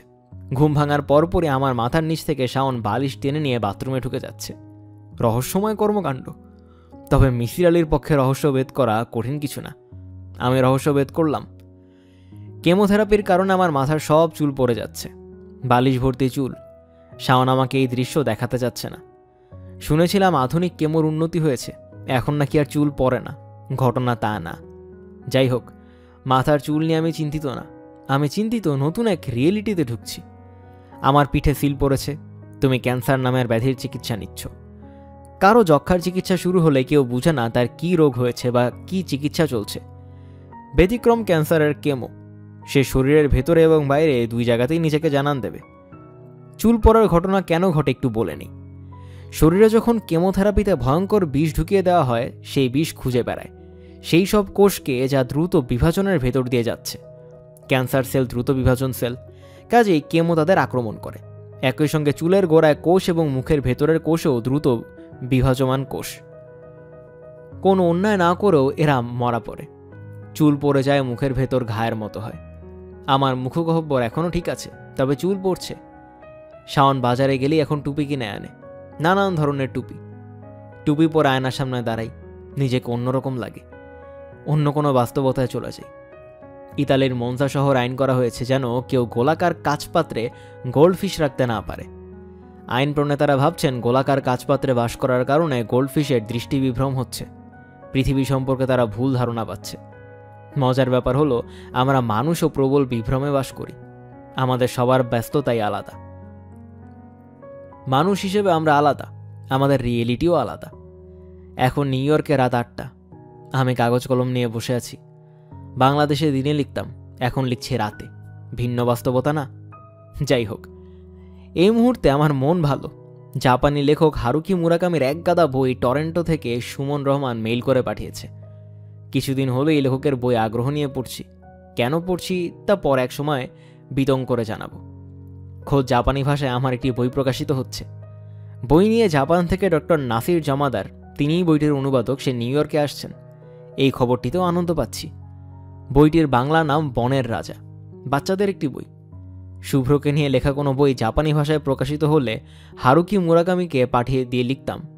না থাক, কি লিখতাম তা সবাইকে না জানালেও চলবে। টরেন্টোর সুমন বইগুলোর সঙ্গে এক লাইনের একটা চিঠি পাঠিয়েছে। চিঠিতে লেখা, দ্রুত সুস্থ হয়ে পাঠকদের উৎকণ্ঠা দূর করুন। ভাই সুমন, কোনো কিছুই আমার হাতে নেই, নিয়ন্ত্রণ এখন অন্য কারোর কাছে। পাদটিকা। আমেরিকান প্রেসিডেন্ট আব্রাহাম লিঙ্কনের দুটি ছেলে নিতান্ত অল্প বয়সে হোয়াইট হাউসে মারা যায়। আব্রাহাম লিঙ্কন তারপর হতাশ হয়ে লিখলেন, গডের সৃষ্টি কোনো জিনিসকে বেশি ভালোবাসতে নেই, কারণ তিনি কখন তার সৃষ্টি মুছে ফেলবেন তা তিনি জানেন, আমরা জানি না।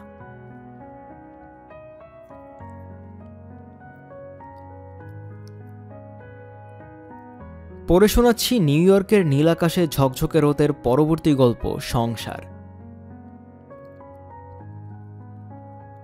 একজন মানুষ এক জীবনে কতবার সংসার করে? বেশিরভাগ মানুষের জন্য একবার। 1971 সালের স্বাধীনতা যুদ্ধের কারণে বাংলাদেশি মানুষের জন্য 2 বার। প্রথম সংসার জ্বলে পুড়ে যাওয়ার কারণে 2য় বার। আমি মনে হয় কথা গুছিয়ে বলতে পারছি না। এখানে সংসার মানে বিয়ে করে ঘর বাঁধা বোঝাচ্ছি না, হাড়ি কুড়ি বিছানা বালিশ নিয়ে জীবনযাপন বোঝাচ্ছি। আমার মা অতি অল্প বয়সে বাবার সঙ্গে সংসার করতে এসেছিলেন। বাবার মৃত্যুতে মায়ের সংসার লণ্ডভণ্ড হয়ে গেল। তিনি তার বড় ছেলের সঙ্গে ঢাকায় এলেন। নিউ মার্কেট থেকে হাড়ি কুড়ি কিনে নতুন সংসার শুরু করলেন। আমি বাবাশূন্য মায়ের নতুন সংসারে যুক্ত হলাম। পড়াশোনার জন্য আমেরিকায় গেলাম। গুলতেকিনকে নিয়ে শুরু হলো 3য় সংসার। হাড়ি পাতিল কেনা, বিছানা বালিশ কেনা। ঢাকায় ফিরে এসেই সেই সংসারও ভাঙল। উত্তরার এক বাসায় শুরু হলো আমার একার 4র্থ সংসার। বছর 3 পর শাওন আমার সঙ্গে যুক্ত হলো। দক্ষিণ হাওয়ায় আমার 5ম সংসার। ক্যান্সার বাঁধিয়ে আমেরিকায় এসে শুরু হলো 6ষ্ঠ সংসার। সম্ভবত 7ম সংসার হবে আমার শেষ সংসার। এখানে কি আমি একা থাকবো নাকি সুখ দুঃখের সব সাথেই থাকবে? দার্শনিক কথাবার্তা থাক, 6ষ্ঠ সংসার নিয়ে বলি। বাড়ি ভাড়া করা হলো, হাড়ি পাতিল কেনা হলো, টিভি কেনা, বিছানা বালিশ, সে এক হইচই। 3 রুমের একটি আলাদা বাড়ি ভাড়া নিয়েছি। বাড়িটা নিশ্চয়ই সুন্দর, কারণ কথাবার্তার এক পর্যায়ে বাড়িতে রোগী দেখতে আসা প্রধানমন্ত্রী বললেন, বাড়িটা কার? আমি বিনীত ভঙ্গিতে বললাম, যেহেতু ভাড়া নিয়েছি আপাতত আমার।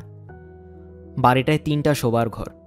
জানলার পাশে প্রকাণ্ড মেপল গাছ।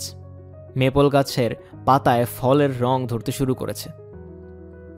জানালা দিয়ে তাকালে চোখ ঘরে ফিরিয়ে আনা কঠিন হয়ে পড়ে। আমেরিকান ইন্ডিপেন্ডেন্ট বাড়িতে এটিক নামের একটা ছাদ ঘর থাকে।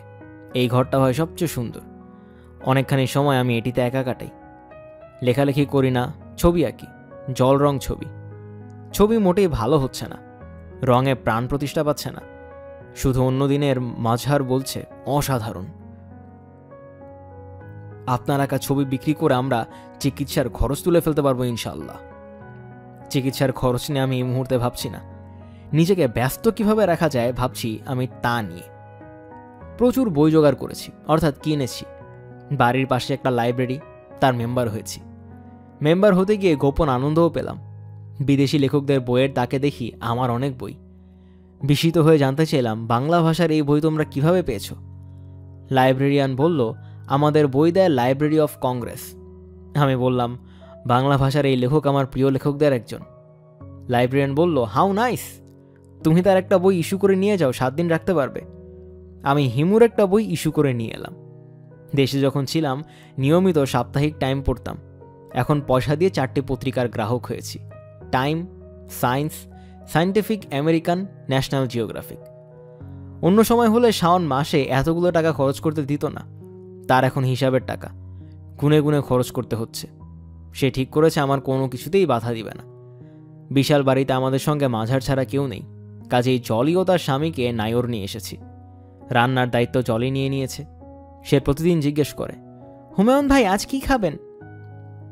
আমি চেষ্টা করি এমন কোনো খাবারের নাম করতে যা জোগাড় করা অসম্ভব, কিন্তু অবাক কাণ্ড খাবারের টেবিলে তা পাচ্ছি।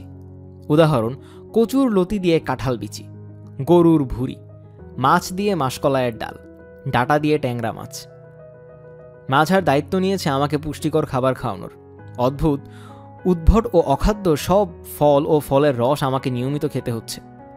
অসংখ্য বিভিন্ন ধরনের ফল খেয়ে আমি এখন বুঝেছি জগতের ফলের রাজা আম, ফলের রানীও আম, ফলের রাজপুত্র রাজকন্যা সবই আম। দেশে আমি গর্তজীবী ছিলাম, আমেরিকায় এসে গর্ত থেকে বের হয়েছি। যতটা পারি পৃথিবী দেখে যাই, কিছুই তো বলা যাচ্ছে না।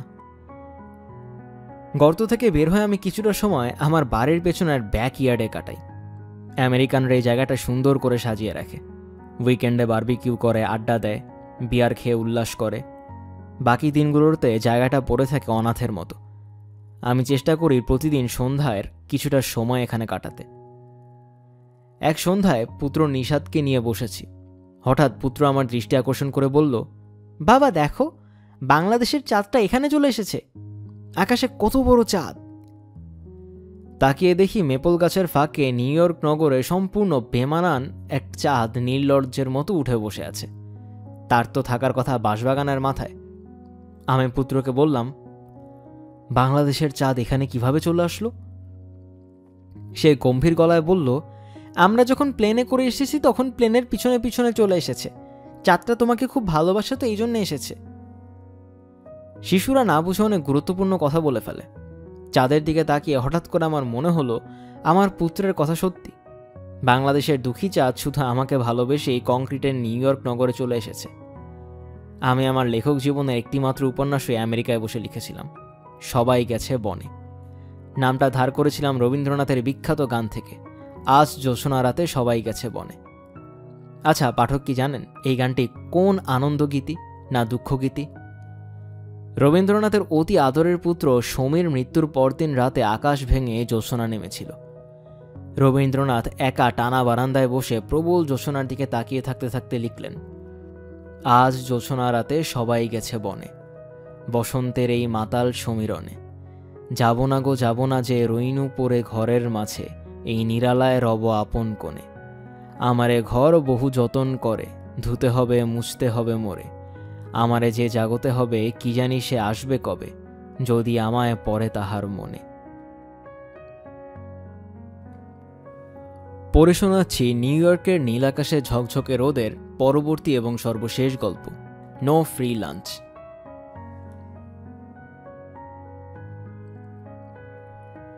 নো ফ্রি লাঞ্চ একটা আমেরিকান বাক্য। এই বাক্যটা বলে তারা এক ধরনের শ্লাঘা অনুভব করে। তারা সবাইকে জানাতে পছন্দ করে যে তারা কাজের বিনিময়ে খাদ্যে বিশ্বাসী। এই ধরনের বাক্য বাংলা ভাষাতেও আছে, ফেলো করি মাখো তেল। গায়ে তেল মাখতে হলে করি ফেলতে হবে, আরামের বিনিময়ে মূল্য লাগবে। যাই হোক, ফ্রি লাঞ্চে ফিরে যাই। নো ফ্রি লাঞ্চের দেশে চিকিৎসা করতে ব্যাগ ভর্তি ডলার নিয়ে যেতে হয়, এই তথ্য আমি জানি। তবে বিকল্প ব্যবস্থাও আছে। বুকে প্রচণ্ড ব্যথা বলে যে কোনো হাসপাতালের ইমার্জেন্সিতে নিয়ে যেতে হবে। বুকে ব্যথা মানে হার্ট অ্যাটাক। হাসপাতাল হেলথ ইন্স্যুরেন্স আছে কি নেই তা না দেখিয়ে রোগী ভর্তি করবে। চিকিৎসা শুরু হবে। চিকিৎসার এক পর্যায়ে ধরা পড়বে রোগীর হয়েছে ক্যান্সার। হাসপাতাল তখন ক্যান্সারের চিকিৎসা শুরু করবে।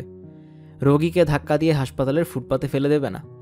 চিকিৎসা শেষ হওয়ার পর বলতে হবে, আমি কপোৎকর শূন্য, এই $1 মিলিয়ন বিল আমি দেব, তবে একসঙ্গে দিতে পারবো না, ভেঙে ভেঙে দিব, প্রতি মাসে $5 করে। এই প্রস্তাবে রাজি হওয়া ছাড়া হাসপাতালের তখন আর করার কিছু থাকে না। বাংলাদেশিদের কাছে এই বিকল্প চিকিৎসা ব্যবস্থা সঙ্গত কারণে বেশ জনপ্রিয়। বাঙালি ব্যবস্থায় আমি চিকিৎসা শুরু করব এই প্রশ্নই ওঠে না। সমস্যা হচ্ছে বিপুল অঙ্কের অর্থও তো আমার নেই। আমার 2টো গাড়ি, দুটোই বিক্রির জন্য পাঠানো হলো। একটা বিক্রি হলো। দক্ষিণ হাওয়ার যে ফ্ল্যাটে থাকি সেটা বিক্রির চেষ্টা করলাম, পারলাম না। ফ্ল্যাট ভাড়ি নিয়ে কিছু আইনগত জটিলতা আছে। ঢাকা বিশ্ববিদ্যালয়ের শিক্ষক হিসেবে উত্তরায় 5 কাঠার একটা জমি পেয়েছিলাম। সেই জমি বিক্রির জন্য বিজ্ঞাপন দিলাম, লাভ হলো না। বাকি থাকলো নুহাশপল্লী। অর্ধ সংগ্রহের ছোটাছুটির এক পর্যায়ের অন্য প্রকাশের মাঝহার বলল, আপনি কেন অস্থির হচ্ছেন? আমি তো আপনার সঙ্গে যাচ্ছি। আপনার চিকিৎসার অর্থ কিভাবে আসবে, কোত্থেকে আসবে তা দেখার দায়িত্ব আমার, আপনার না। আমি বললাম, টাকা কিভাবে জোগাড় করবে? ভিক্ষাবৃত্তি, চাঁদা তুলবে? না, আমি আপনাকে কথা দিচ্ছি কারো কাছ থেকে $1 সাহায্য নেব না। এই মুহূর্তে আমার হাতে 50,000 আমেরিকান ডলার আছে। আমি বললাম, দেখাও। মাঝহার বলল, দেখাতে পারবো না। $50,000 নিউ ইয়র্কে আপনার জন্য আলাদা করা। চ্যানেলে সাগর ভাই আপনার জন্য আলাদা করে রেখেছেন, সাহায্য না, ঋণ। পরে শোধ দেবেন। আমি খানিকটা ভরসা পেলাম। চ্যানেলাই আর সাগরের অনেক বদ অভ্যাসের একটি হলো শিল্প সাহিত্যের কেউ বিপদে পড়লে তাকে উদ্ধারের জন্য ঝাঁপিয়ে পড়া।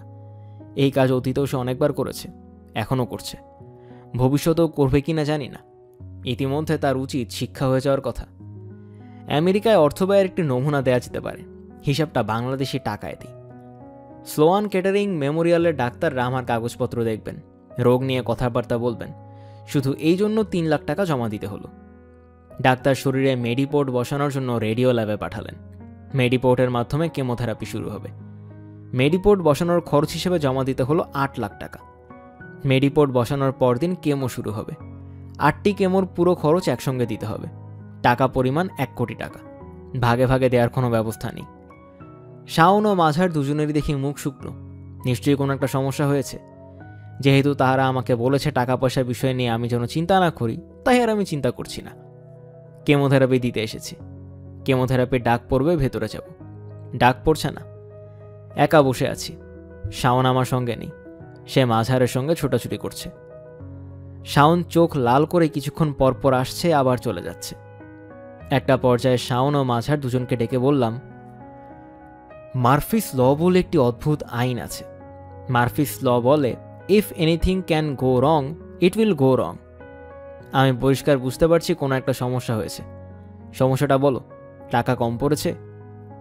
মাঝহার বলল, হ্যাঁ, চ্যানেলে আর টাকাটা এই মুহূর্তে পাওয়া যাচ্ছে না। হাসপাতালে আমরা অর্ধেক অর্থাৎ 50 লাখ টাকা দিতে চাই, ওরা নেবে না। হাসপাতাল বলছে পুরো টাকা নিয়ে আসো, তারপর চিকিৎসা শুরু হবে। আমি বললাম, চলো ফিরে যাই, টাকা জোগাড় করে চিকিৎসার জন্য আসবো। শাওন বলল, তোমার চিকিৎসা আজই শুরু হবে। কিভাবে হবে আমি জানি না, কিন্তু আজই হবে। শাওন বাচ্চাদের মতো কাঁদতে শুরু করলো। আমি বললাম, তুমি সবার সামনে কাঁদছো, বাথরুমে যাও, বাথরুমে দরজা বন্ধ করে কাঁদো। সে আমার সামনে থেকে উঠে বাথরুমে ঢুকে গেল। প্রায় সঙ্গে সঙ্গে আমার ডাক পড়ল, কেমোথেরাপি শুরু হবে। টাকা বাকি থাকতেই শুরু হবে। সমস্যার সমাধান করলেন পূরবী দত্ত। তিনি হাসপাতালকে বোঝাতে সমর্থ হলেন যে হুমায়ুন আহমেদ নামের মানুষটি চিকিৎসা নিয়ে পালিয়ে যাওয়ার মানুষ না, তিনি অবশ্যই প্রতিটি পয়সা শোধ করবেন। হাসপাতাল চিকিৎসার পুরো টাকা শুরুতেই কেন নিয়ে নেয় তা ব্যাখ্যা করি। অনেক রোগী একটি কেমোর টাকা জোগাড় করে কেমো নিয়ে হাসপাতালের বিরুদ্ধে মামলা করে দেয়। সে বলে, আমার আর টাকা নেই বলে কেমো নিতে পারছি না, আমার চিকিৎসা অসম্পূর্ণ। আমেরিকান হাসপাতাল চিকিৎসা অসম্পূর্ণ রাখতে পারেন না। পাদটিকা। সর্বাধুনিক বিশ্বমানের একটি ক্যান্সার হাসপাতাল ও গবেষণা কেন্দ্র কি বাংলাদেশে হওয়া সম্ভব না? অতি বিত্তমান মানুষের অভাব তো বাংলাদেশে নেই। তাদের মধ্যে কেউ কেন স্লোয়ান বা কেটারিং হবেন না? বিত্তবানদের মনে রাখা উচিত, কারি কারি টাকা ব্যাংকে জমা রেখে তাদের একদিন শূন্য হাতেই চলে যেতে হবে। বাংলাদেশের কেউ তাদের নামও উচ্চারণ করবে না। অন্যদিকে আমেরিকায় 2 ইঞ্জিনিয়ার স্লোয়ান ও কেটারিংয়ের নাম তাদের মৃত্যুর অনেক পরেও আদর, ভালোবাসা ও শ্রদ্ধার সঙ্গে সমস্ত পৃথিবীতে স্মরণ করা হয়। আমি কেন জানি আমেরিকায় আসার পর থেকেই স্বপ্ন দেখতে শুরু করেছি, হতদরিদ্র বাংলাদেশ হবে এশিয়ার ক্যান্সার চিকিৎসার পীঠস্থান। যদি বেঁচে দেশে ফিরি, আমি চেষ্টা শুরু করব। আমি হাত পাতব সাধারণ মানুষের কাছে।